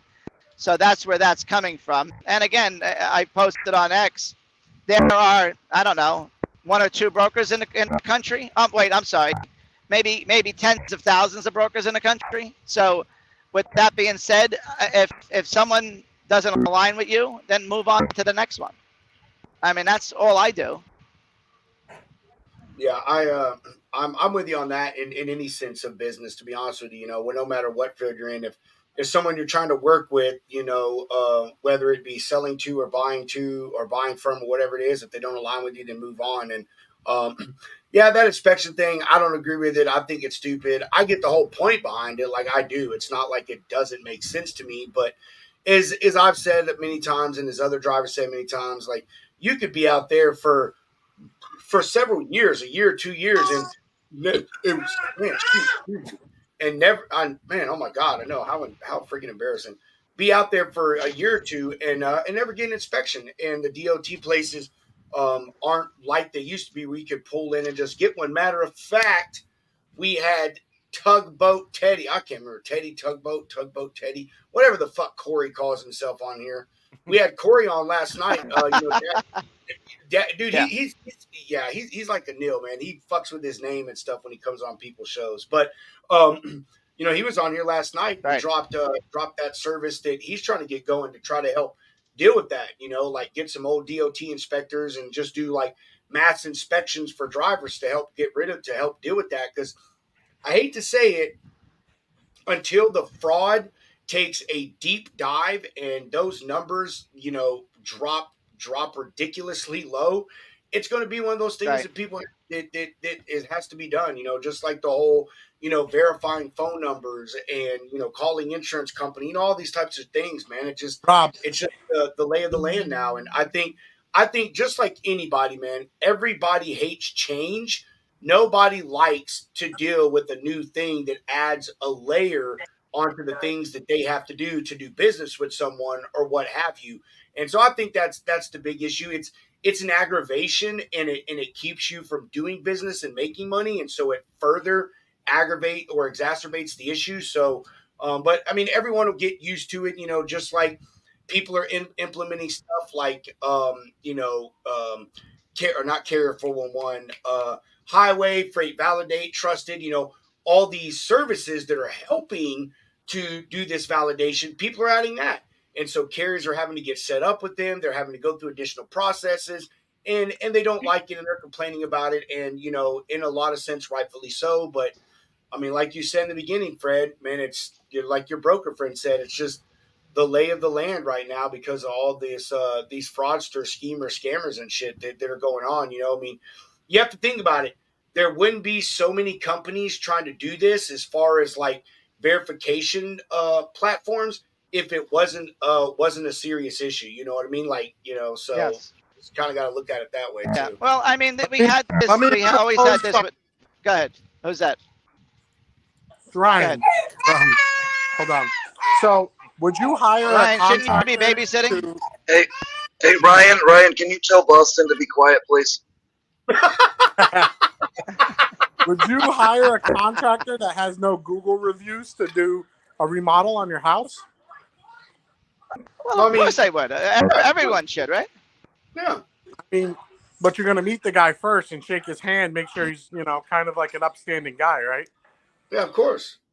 Yeah. So it's the thing- Actually, the Ryan, thing is I that want someone to carriers rewire don't my have a house. presence. The carriers don't have That's- a presence anywhere online. They don't do any marketing. They're not marketing their company. So Yeah. the only way for us to verify that they're a real company is to require roadside inspections, right? Or at least a satisfactory rating from the FMCSA, the safety rating. 97% of carriers on the road today have an unrated FMCSA score. Unrated. Because the FMCSA is not doing their new entrant audits. They're backed up. They're not doing them. They're not doing their job. So we have to do their job for them and require roadside inspections. Yeah, no, I'm not disagreeing with it, Ryan. I mean, in total sense, like I said, it makes sense to me, man. I mean, I'm a broker. I do these things. Like, I understand. I'm just saying that, I mean, that one particular thing is a huge issue. Fred's a driver. You've been a driver. I've been a driver. Steve's a driver. And Neil's a driver. Like, I mean, all of us can agree that you don't get fucking roadside every month. You know what I mean? Every other month, every 6 months. I mean, like that. That's the only thing is it's like, hey, it's something we put in place, but there hasn't been much thought or research, I guess you could say, going into it for them to realize like that's not a very common occurrence to get an inspection from a DOT officer. You know what I'm saying? So, I mean, you got to think about it this way. How many of you drivers out there, or how many of us have traveled? I have traveled through several fucking states in a day, and not a one of them will have a fucking scale house open. Not a single one. You know what I mean? So, like, just think about that. You know what I mean? Like, these things aren't even open all the time, man. They're hardly, some of them are hardly ever manned. So, like Texas, they only open theirs when they're trying to fuck with people, you know what I mean, and catch things. And then they do a big thing. If you go through Texas, you know what I'm talking about. Scale will be closed for 2 months. I-30 is a good one, man. And dude, that thing will be closed for weeks and weeks or a month at a time. And then you'll come through there and there'll be 20 fucking Texas DOT sitting in that scale house, pulling people in, doing freaking inspections and shit. So, it's not very common. It's a hard thing. All I'm saying is it's a good idea, but we also have to have other avenues. I'll see it like this, okay? Right now, brokers have this test for fucking carriers. And on this test, you have to get 100 every single time. You have to get an A. You have to meet every single criteria that they set forth. Well, that is just, in a way, it's ignorance. You know what I mean? Not everyone gets 100 on a test. You know, I mean, dude, if we've got 5 criteria and you fucking meet 4 of them, like, I mean, and everything else is looking good, like, we should have some leeway and say, hey, okay, you didn't get 100, but you got a 90. You know what I mean? Or you got an 85. You know what I'm saying? Like, there's got to be a deal there. Like, I've heard of brokers that use I'll use Highway as an example. We're not talking bad about them. We use them. So far they've been good to us, but on there they have a rating. It says, top 30%, top 10%, bottom 50%. It tells you where they rank in the line of similar carriers like themselves and stuff. So, it's like, hey, if you passed everything, you're in the top 10% of all the carriers out there or whatever, but you don't have an inspection, then like, fuck. I mean, we verified everything else. Why can't we let this one little thing like not prohibit us from doing business together? I just kind of think that's like, I don't know. I guess they stupid. I don't know. You know what's funny too, Rob, is brokers will tell you the reason why they're not doing business with you is because you don't have an inspection. But really, the reason why they don't want to deal with you is because you're arrogant and cocky, and I don't want to pay you the rate that you want. So I'm just going to make up an excuse that says you don't have inspections. Maybe. I mean, dude, I can agree with that too, man. I mean, I really, well, I'm not that kind of guy. I'm not even. No, the carrier. If somebody gets on the phone with you, like, yo, bro, you know this lane is worth more. Like, come on, man. Like, you know what I mean? Like, nah, dude. I've been running this lane for 6 months now. This is what I've been paying every carrier. So if you don't want it, you don't have to take it. Yeah. Well, here's the thing too. I've been hearing this argument for many, many years, right? This whole argument about inspections. To put in perspective, from 2018 till now, I've had somewhere between 1 and 16 trucks on the road every single day ever since 2018. Can anybody guess how many actual inspections we got? 3. 5. You hit it on the button. How did you know it was 3? I swear to you. I'm just guessing. We do with 10 trucks on the road every day. I can't If imagine. we do like 2 inspections a year. It's a miracle. A single owner operator, because since 2018, we've had 3 inspections. Actually, one of those inspections was me, and I was put out of service for 10 hours because my ELD wasn't working. I did not have a logbook in my ELD malfunction. I did not have a backup paper log in my truck, and I brought out my DOT medical card, and it was 2 weeks expired. I literally took that 10 hours. I was in Oklahoma. I went into a town by cab. The company who got fired, Mr. Title. Those are all fireable. I took incidences. a cab into town, got a logbook, went over to a DOT medical place, got my DOT medical card, came back about 3 hours later and said, "Can I get back in the truck?" And they said, "No, you've got to wait your whole 10 hours before you can leave," right? But that's horrible to think that since 2018, I've had that many trucks on the road, only had 3 actual inspections, and my employees can point at me saying I was the only one put out of service. Funny that you're the only one that's out of service. I mean, most companies give a bonus if you get an inspection and you get a level 1 inspection and you pass it. Most companies give you $1,000 bonus because it looks good for the company. We get 100. Hey, I do have a question though. Did you get a free chiropractic adjustment at your DOT physical?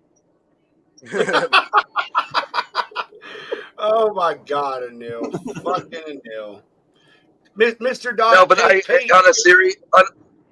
a serious note though, he's right though. I mean that is something that I think would be the easiest way to fix a lot of problems in this industry, and it would answer a lot of this. Is they need to ramp up the inspection percentage. Period. There needs to be a shit ton more inspections, and I would like to see them do it by a factor of 10. I mean, I hate inspections, but it would get all the bad actors. It would expose them, and then everyone would have a way to verify them. I know that's really contrary. No, and Anil, it's what you just said is like what Fred had said a minute ago about like that is a very, very unpopular opinion, but I agree with you, man. Like I really do. We all see trucks rolling down the road, and you're like, how in the fuck is that truck allowed to like operate on? I mean, you got people literally. I've seen trucks going down the road with like missing steps on the driver's side. You know what I mean? Like they got mirrors duct taped on this shit, dude. I literally saw one time. A guy had one of those handheld mirrors like you would have at the house, had that shit duct taped on his fucking side mirror, man. So I'm with you, Neil. I really think that it would be a good thing, man, to ramp those up because it would get a lot of bad actors out. Which if you start shrinking the supply of carriers that are out there, and the level of freight stays consistent, then obviously that will help with rates. I mean, that's really the big issue right now is the supply of drivers is ridiculous. There's so many fucking carriers out there that it continues to help keep rates low. So that's because the brokers put them all out of business, Rob. Come on. Shitty ass brokers.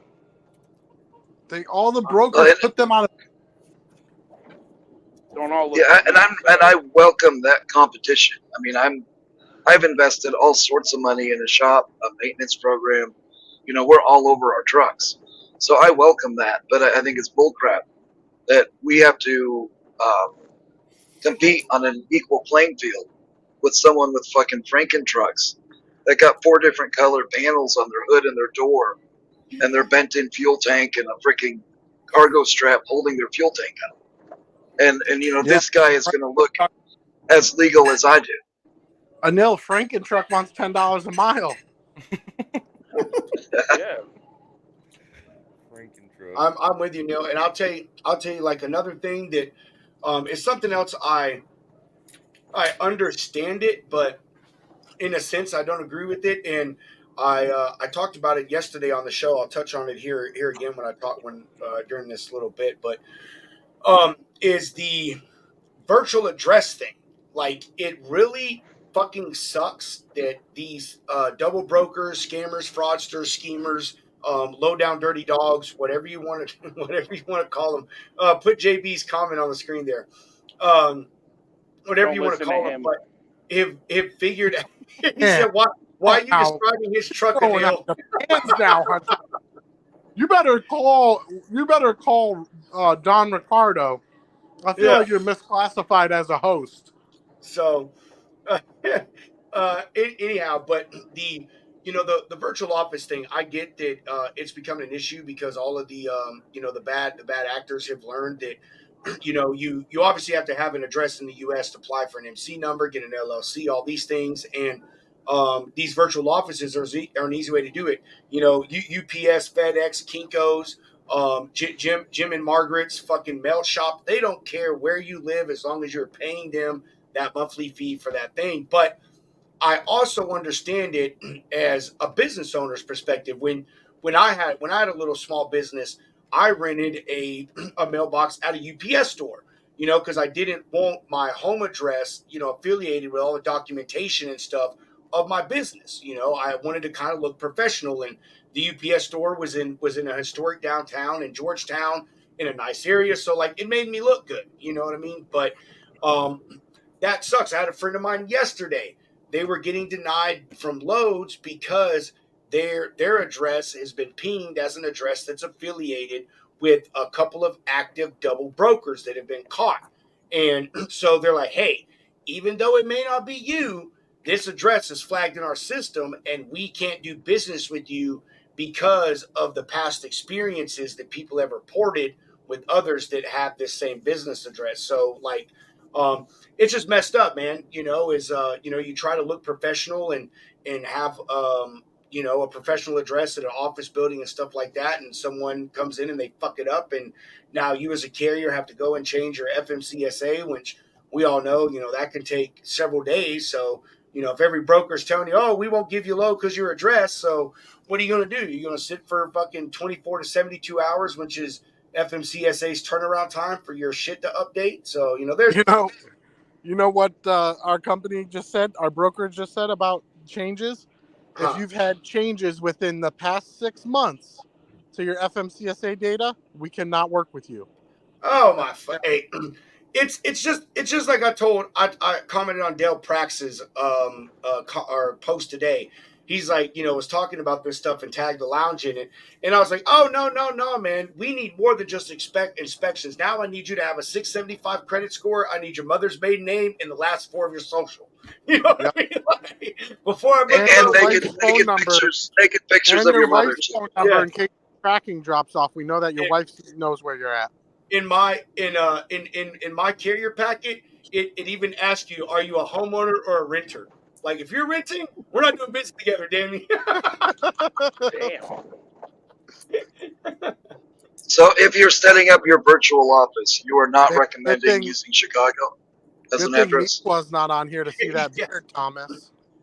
Dude, this address, man, is it's in Houston, Anil, and dude, to be honest with you, I mean, I have had very few carriers that I've dealt with out of really, honestly, Texas, period. I mean, Louisiana, Mississippi, like the majority of them have been like the West Coast or like Montana, Wyoming. But yeah, this one's out of Texas here, man. And I'll even tell you the name of it. It's Lark Logistics, LARK, Lark Logistics. I actually have a screenshot. I need to, I'm gonna share that with Dale Prax and them, man, so they can put it on blast. But yeah, so it's in the Bannon report, man. Bro. Come on. What? You gotta send it to Tim Bannon. I'll send it to Bannon. That's what I'm saying. Like, I'll send it to Dale. I'll send it to Bannon. I'll send it to Claudia. I'll send it to John Cantera. I'll send it to all them cats, man. Yeah, I was gonna activate my MC number, but the name USS Express was already taken. I thought that would have been good. Dude, a Western Express truck with it? No. I'm going after Greg Fuller's family. I was going to be USS Express. Man, I had this person join my group the other day on Facebook, and I meant to take a screenshot of their post, and I was doing something else and just forgot about it. But their initials are TQL, and I think the name of the company. I think the name of the company is Totally Quality Logistics. Or it's that's great. Total Qualified. And dude, it is like it's just a slight fucking difference. And I was like, oh my God, this shit is so funny. And I'm totally qualified, dude. Totally Qualified Logistics. Come on. I guess as long as they're not in Ohio, right? Totally Qualified Logistics. So in the school platform, you're going to see one of the classrooms I have. We're working on it now, but a few months ago, my brokers got double brokered. Right, we ended up paying the truck driver directly, cutting out the carrier who took the load and the double brokerage. It wasn't a load of bobbleheads, was it, Steve? No, I thought. No, actually, it was a load. It got there okay. We paid the driver directly, but we did do all the documentation. And this is one thing brokers don't do. They don't report them to the FMCSA. So we took the time to actually do it. We actually, Sherry made phone calls, got somebody on the phone, reported them. They did shut down the brokerage, but the carrier reappeared. They were in Missouri and now they're in Oregon. So what I'm going to do in the school platform is I'm going to post every one of those documents and every step that we took in that process through the brokerage, what we did to, shut that double broker down. How did you find out it was double brokered? Now, on that same, That it came through our accounting department that somehow somebody had sent us a document that wasn't a part of. So first of all, all of our warehouses, we give them specific instructions not to load a truck unless it matches the MC number on the bill of lading that we give them, right? So we give them a good SOP, but sometimes when it's not on our control, this was a manufacturer up in Buffalo that just decided to load whatever truck that came up. Well, the MC number was different than the one that was on our broker carrier agreement or rate load con. They loaded him up, he got there, and it was a scam. They were trying to get money, for a load that wasn't there. Now the carrier was legit according to the FMCSA, and that's who we dealt with, but then they gave it to a broker who then gave it to another carrier. So then they found out the brokerage that the trucking company that we hired, the carrier hired to get the other carrier was not legit. And that's who they shut down. I'm going to post all those documents. But There was a guy on LinkedIn posing as a potato shipper. I don't know if you guys got any direct messages from him, but I have screenshots of it. The way that he's like, oh, I need you to send me some of your shipper references, some of your carrier references, and stuff like that, so that I can call them and verify that this is real. And I called the company, like I Googled the company, called them. I'm like, hey, you got someone on LinkedIn who's acting like they work for you. Because I called them. I'm like, does this guy work for you? And they're like, no, he doesn't. I'm like, well, can I talk to the guy who makes the decisions? And they're like, we have our own trucks. We don't use brokers or anything. We have all of our own trucks. And they were like, you know how in agriculture and produce, a lot of them are just like marketers, right? So some of them have their own trucks, and then they go and they reach out to the farmers and buy the farmers, find out how much the farmers got for produce, and then they sell it before they even buy it from the farmer. That's like a lot of how a lot of produce and agriculture works. They trade it. And this particular marketing company had their own trucks as well. So he's like, we have all of our own trucks. I'm like, what about your facilities out of Maine? And he's like, we have our own trucks up there too. And I was like, well, what do you guys do when all your trucks are occupied? He's like, we just wait until one of our trucks can haul it. And I was like, oh, that's cool. Like if your customers are able to wait for your product, then whatever. I'll say something. I'm actually going to post it tomorrow on LinkedIn. But a guy who comments on the show pretty regularly, I wish I could get him on. He's just being a little crybaby, scared little cat. Ed, if you're watching, you're who I'm talking about. But Ed, he's I call him a unicorn. He's a shipper, a broker, and a carrier. And so he is all over Facebook because that honestly is where most of these bad actors fucking are, and the information that they pass around is absolutely ridiculous. Here's an example.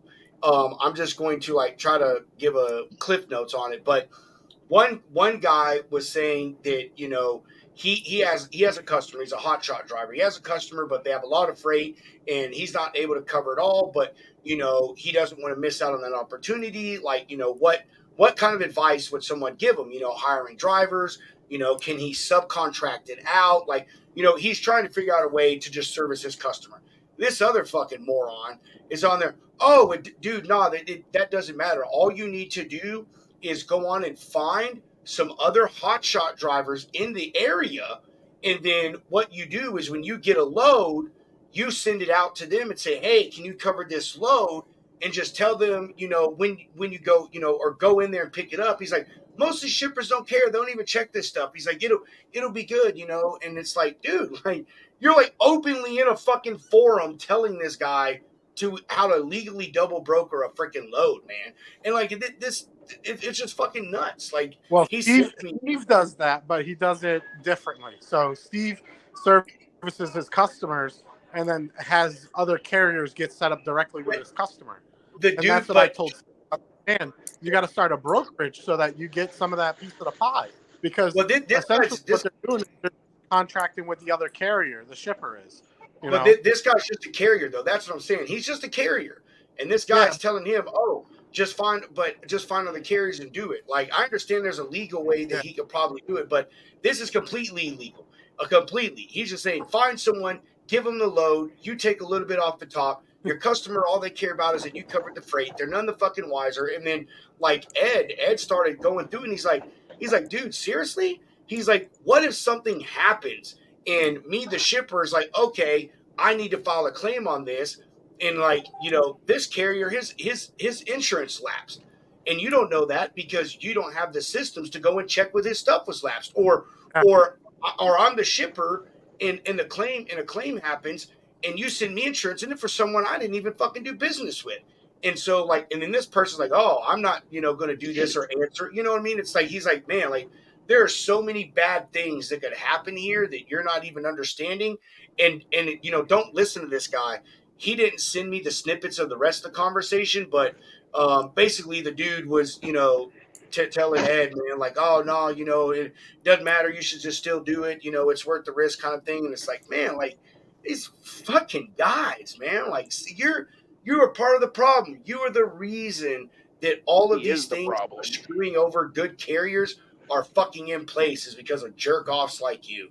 And the thing is most double brokerage situations actually occur, and the only thing that really happens is the carrier got underpaid and the shipper paid too much, right? Because somebody else is taking something off, and everything goes fine. There's no claim, there's no damage. This thing arrives. It's just their truck didn't take it; it's somebody else's truck, right? And that's really the issue. But here's my question, and I'll ask you. And so how many brokerages you think take the time when they discover that a double brokering has occurred, takes the time to report to the FMCSA, sends the documents, finds everything? How many of them do you think actually do that? Or do they just go, oh, well, it happened and move on and do another load? The latter, definitely. Yeah. Definitely. The problem is going to keep going because nobody's going to do anything about it because it costs them money. It takes time from their people to actually do the whole process. But if you don't do that, it's just going to continue to happen, right? And then you're only hearing about the big problems like missing bobbleheads or who was it, Kylie Jenner or one of those women shipped $1 million worth of product and it disappeared. Or Kardashian, one of those girls. A carrier 411 to be able to report that as a double broker, and even my carrier packets Go Highway, any of them. If you're able to report a double brokerage through those platforms should be responsible for dealing with that through the FMCSA. Like, that's why you pay for that service, right? Right. So those platforms need to do it. Yeah, but Brian, if they can't inspect trucks, how are they going to take care of double brokering? Yeah, well, that's the thing is the FMCSA will take care of the double brokering if you take the time to do the paperwork and stuff. But what I'm saying is these platforms that everybody pays for carrier vetting, if you report a double broker through that platform should then report it to the FMCSA. I mean, for the platform to really do what it says it's doing, that's what it should be doing. That's what I'm saying. But do you think the FMCSA has the capacity to actually police that in any real function? Yes, Mr. Title just said he did it. Well, no, but he did it one time. But if everyone did it, would it not overload their capacity? Well, I would rather them fight the double brokers and fight what really needs to be fought than talk about broker transparency and all this other stuff. Well, what and everything else that doesn't matter. Well, Anil has a good point though. Is in what he's saying is if we all do this, like the FMCSA can't handle any one fucking thing, no matter how small or large it is. They can't even handle that shit. So if everyone, which Ryan, I agree with you. I think all these platforms, they should. Like if we as a broker or even a carrier report someone like that, they should be go and report this to the FMCSA. I wholeheartedly agree with that. But to Anil's There's point a is, platform that does do it, but nobody's using it. I'm sure there is. But again, Anil's thing is, even if they did, like the FMCSA is like any other government office and entity. They do not have the manpower to fucking deal with it. Like they don't. It'll be 1,000 people submitted a month, and they'll get to like 5. So like I agree, like it's a great thing, but again, and I've said it a million times, and other people say it, that the FMCSA needs to start integrating private industry contractors to deal with this stuff. Some of these people from these vetting places, folks like Freight Validate and eCarrier Check and even Highway and Trusted and all the other ones that are fucking out there, right, that do this stuff. They should start giving those people part of the budget to help with this fraud, because then not only can they report it to the site, they can submit all the documentation, do the investigation, put forth the report, and do it all in one. I don't want to say swift, as in like it'll happen fast, but one fell swoop. You know what I mean? That's really what needs to happen. The government is not going to solve this problem. Everybody talks about the FMCSA. That's fucking great, but they're not. They're not going to solve it. There's not one time in the history of the United States that the government has ever solved a single fucking problem. Not ever, never, never. And they're not going to solve this one because there are way too many things that are of larger concern to them than fucking double brokers. Because in their mind, as long as we're still getting the several $100 fee for you to open an MC, and as long as you're paying your fucking IFTA and your UCR and your BBQ and your FQR, like as long as you're doing that and they're making the money, they don't give a shit. They have no reason to solve the problem. None. I mean, so like I'm gonna tell you, the only solution to this is implementing and integrating private industry to solve the problem. I mean, just think about it. Everything else in the government that is solved, wartime effort, fuel stuff, all of these things, they subcontract and they bring in private entities because they know that those are the people that can get it done. So, I mean, there's my 2 cents on that. I've said it a million times, and until everyone really starts getting on that page. Huh? There's nothing that a third party can't do better than there's nothing a civilian can't do better. The great words are in the words of the great communicator Ronald Reagan. There is nothing the government can do that the private sector cannot do better. It's 1,000. Hunter. That's not true. They have won the war on poverty. Hold on. What, Ryan? I wanted you to say it on the last show. I'm like, what's that quote that you always say? And you wouldn't say it. I'm like, you fucker. You won't say the quote I want you to say. You say it every show, except for the one I want you to say it on. Neil, well, what'd you say, brother? Sorry, you're talking to Ryan. I said, why would you badmouth the government? I mean, they've won the war on poverty. That definitely was a very successful operation. Oh, 1,000%, brother. 1,000%. Yeah, I agree. 100%. There's not, tens of thousands of, or, thousands and thousands of homeless veterans and tens of thousands of other homeless people and, entire states that their median income is below or is at or below the poverty level. Let me fucking tell you, bro. Sir, why would you talk about West Virginia like that? Dude. Oh my God, bro. It's so funny. Whatever. It's kind of unrelated, but my son's new girlfriend is from West Virginia, and my wife was asking her what it's like, and I was like, it's full of fucking meth heads. That's what it's like. Like, and she's like, what are you, upper middle class? I was like, babe, like last I knew there is only 2 classes in West Virginia. Like either wealthy, you're doing very good, or fucking poor. Like, I don't think there is any in between in that state, man. So the government can solve some things. I'll give you an example. This is freaking hilarious. I was up in Alaska doing the government contract. I had to do a load from Anchorage up to Fairbanks, right? and I stop in a hotel, and I'm staying the night. I turn on the news, and the mayor of Anchorage is talking about how much money the government had to be able to send all the homeless people down to LA.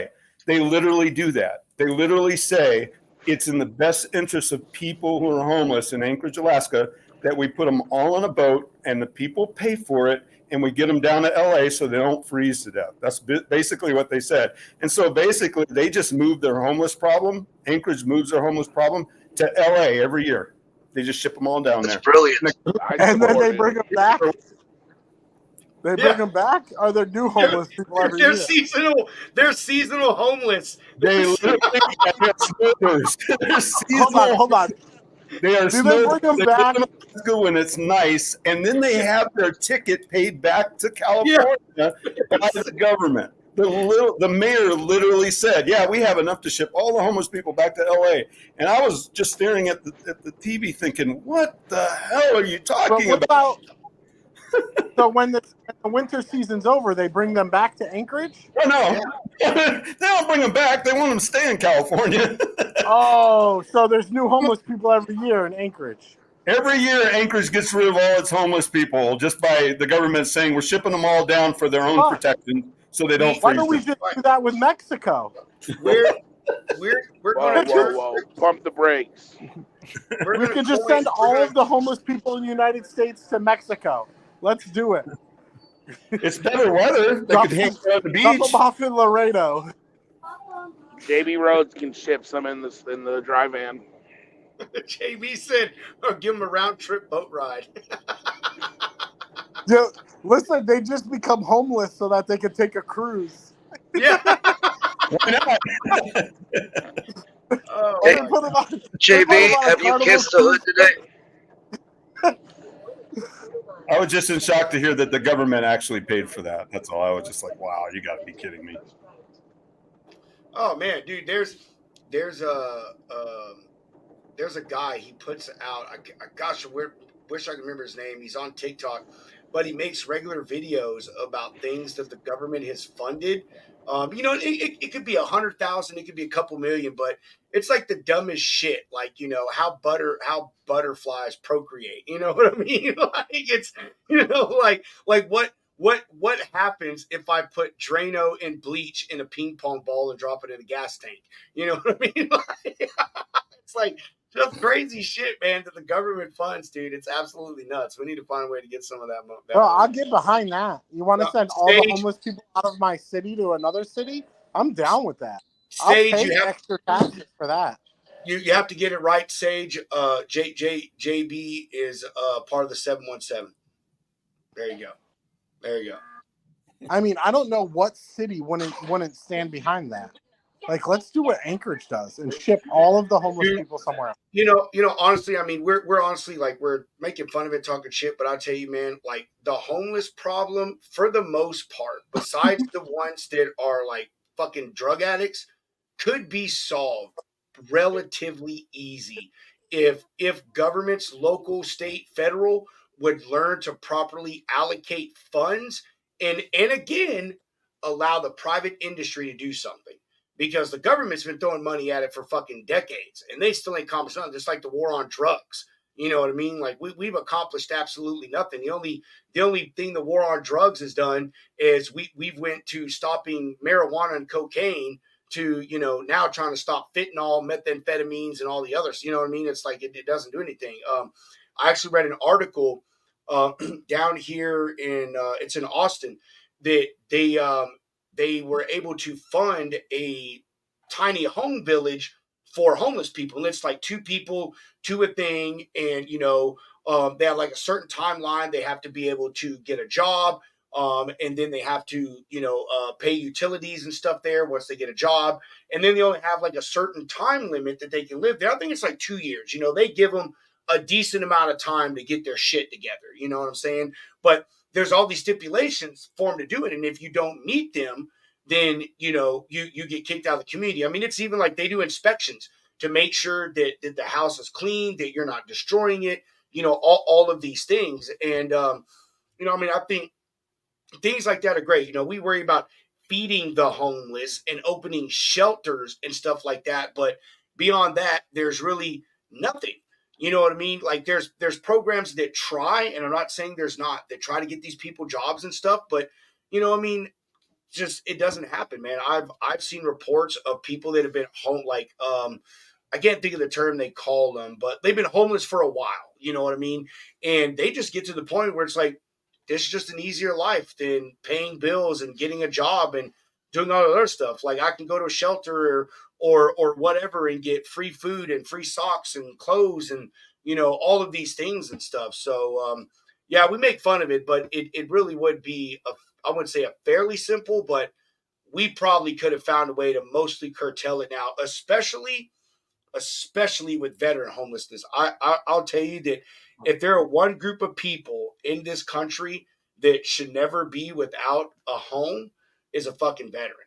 I mean, as long as you're not dishonorably discharged, you know, if you're an honorably discharged veteran and you served this country in one form or another in the armed services, there is no reason you should be sleeping on the fucking sidewalk or under a bridge or anything. And I mean, if we just even eradicated just that, think about the thousands and thousands of homeless people we'd get off the street. But you know what?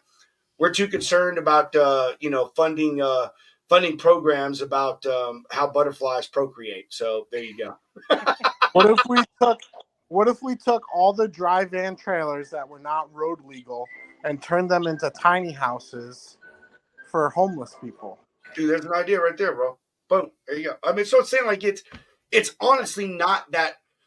I mean, I'm making it sound like, I mean, it is a hard problem, but like there's so many solutions out there that is again, it is the government and at the city, the state, the federal, the whatever level, they're putting a Band-Aid on something that needs stitches. You know what I mean? If it was down in Texas, we would have to use a reefer. So, yeah, because it's too damn hot. But Dude, up here in New York, a dry van would suffice. But I mean, no. But see, you say even that, man. You do a dry van, bro, and then you put 2 mini splits in that motherfucker. Maybe, I mean, you know what I mean? Like, it's not that crazy. All you got, you know what I mean?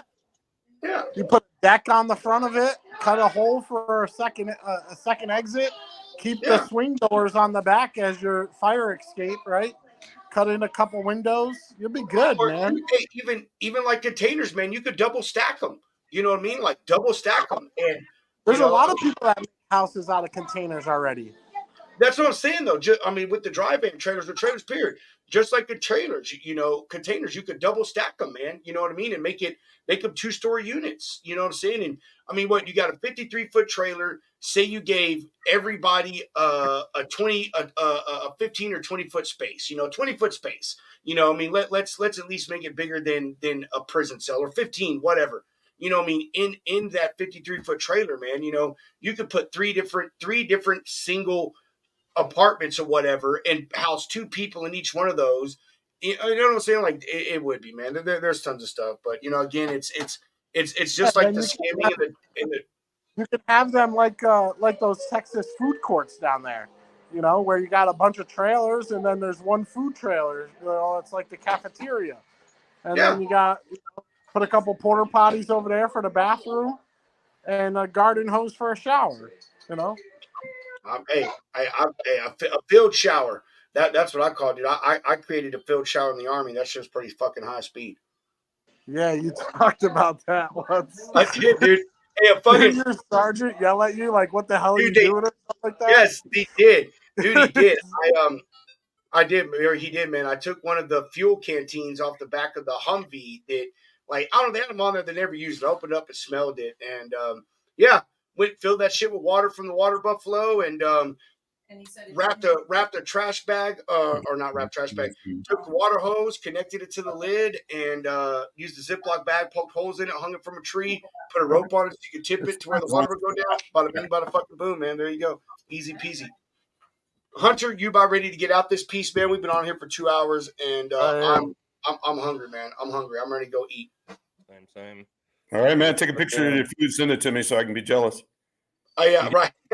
Mr. Dot, before you go, do you have any exiting comments, sir?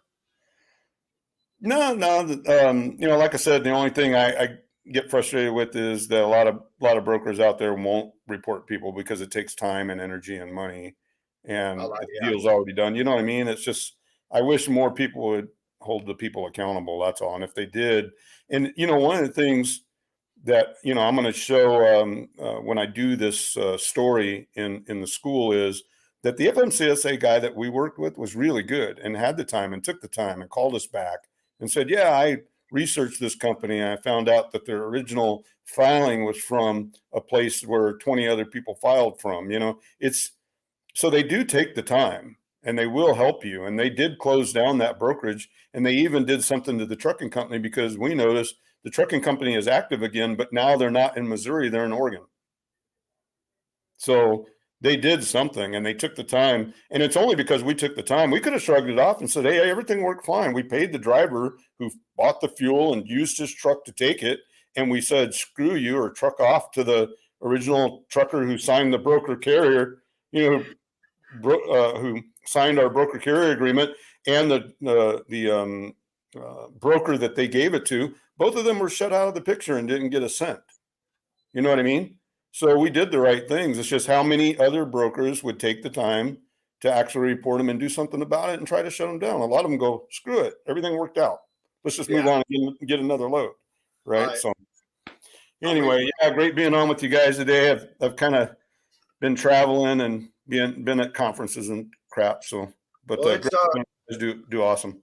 It's always good. It's always good to see you, Mr. Dot. You know that, man. We love talking to you. You are just as I say a lot, you're an encyclopedia of logistics information, man. So you always have good stuff to add to the conversation, man. And goes without saying, you're welcome anytime, my friend. Anytime. And have a good rest of your evening, brother. Cool. You guys too. Yeah, you too. We'll see you later, Mr. Dot. All right, we'll see you guys. Thanks. All right, deuces, brother. Bye bye. Mr. Hound, you have any closing comments? Very off the wall show. Good times as always, though. I've just been over here freaking daydreaming. I'm tired. But. I know. I mean, I'm not tired. I'm just hungry, man. Kind of was slow at the beginning. We picked up once we got a few more people in here. So one of the best truck off Thursday that we've had. But I mean, hey, what do you expect? You can't always expect diamonds out of coals or pearls out of oysters, man. When you got to do things on the fly. So that's right. Cool, man. We appreciate. Right. I'm sorry, what, Hunter? I was just saying, right on. Appreciate tuning in for this Thursday episode.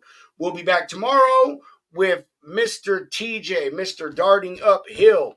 He's been on the show as a participant, but tomorrow we're going to have him as a premier guest. He is an extremely successful entrepreneur, made a lot of smart moves, has put his money in the right places, continues to grow in a market where a lot of other people are struggling. And we're finally going to get a chance to have a one-on-one with him. And dude is just super, super real. I'm sure we'll answer any questions anyone has, and he'll be able to put out some good information, and hopefully some motivation for some of you carriers, brokers, entrepreneurs out there in this industry. With that, we're going to go ahead and do a final sponsor break, and then we are going to chop out this piece. To quote Mr. Kyle Graves, "Sure line is sure fine."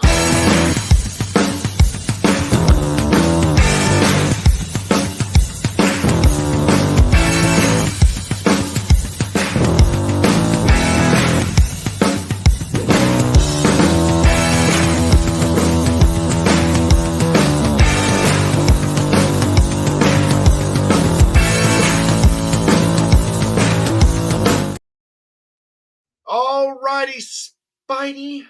We'll catch all of y'all tomorrow at 1600-ish Central Standard Time. We look forward to seeing you all there. We hope everyone has a wonderful evening, no matter where you are in the world. And if you are on the road, please be safe. Get yourself home to your family or your pet safely. Mr. Hound.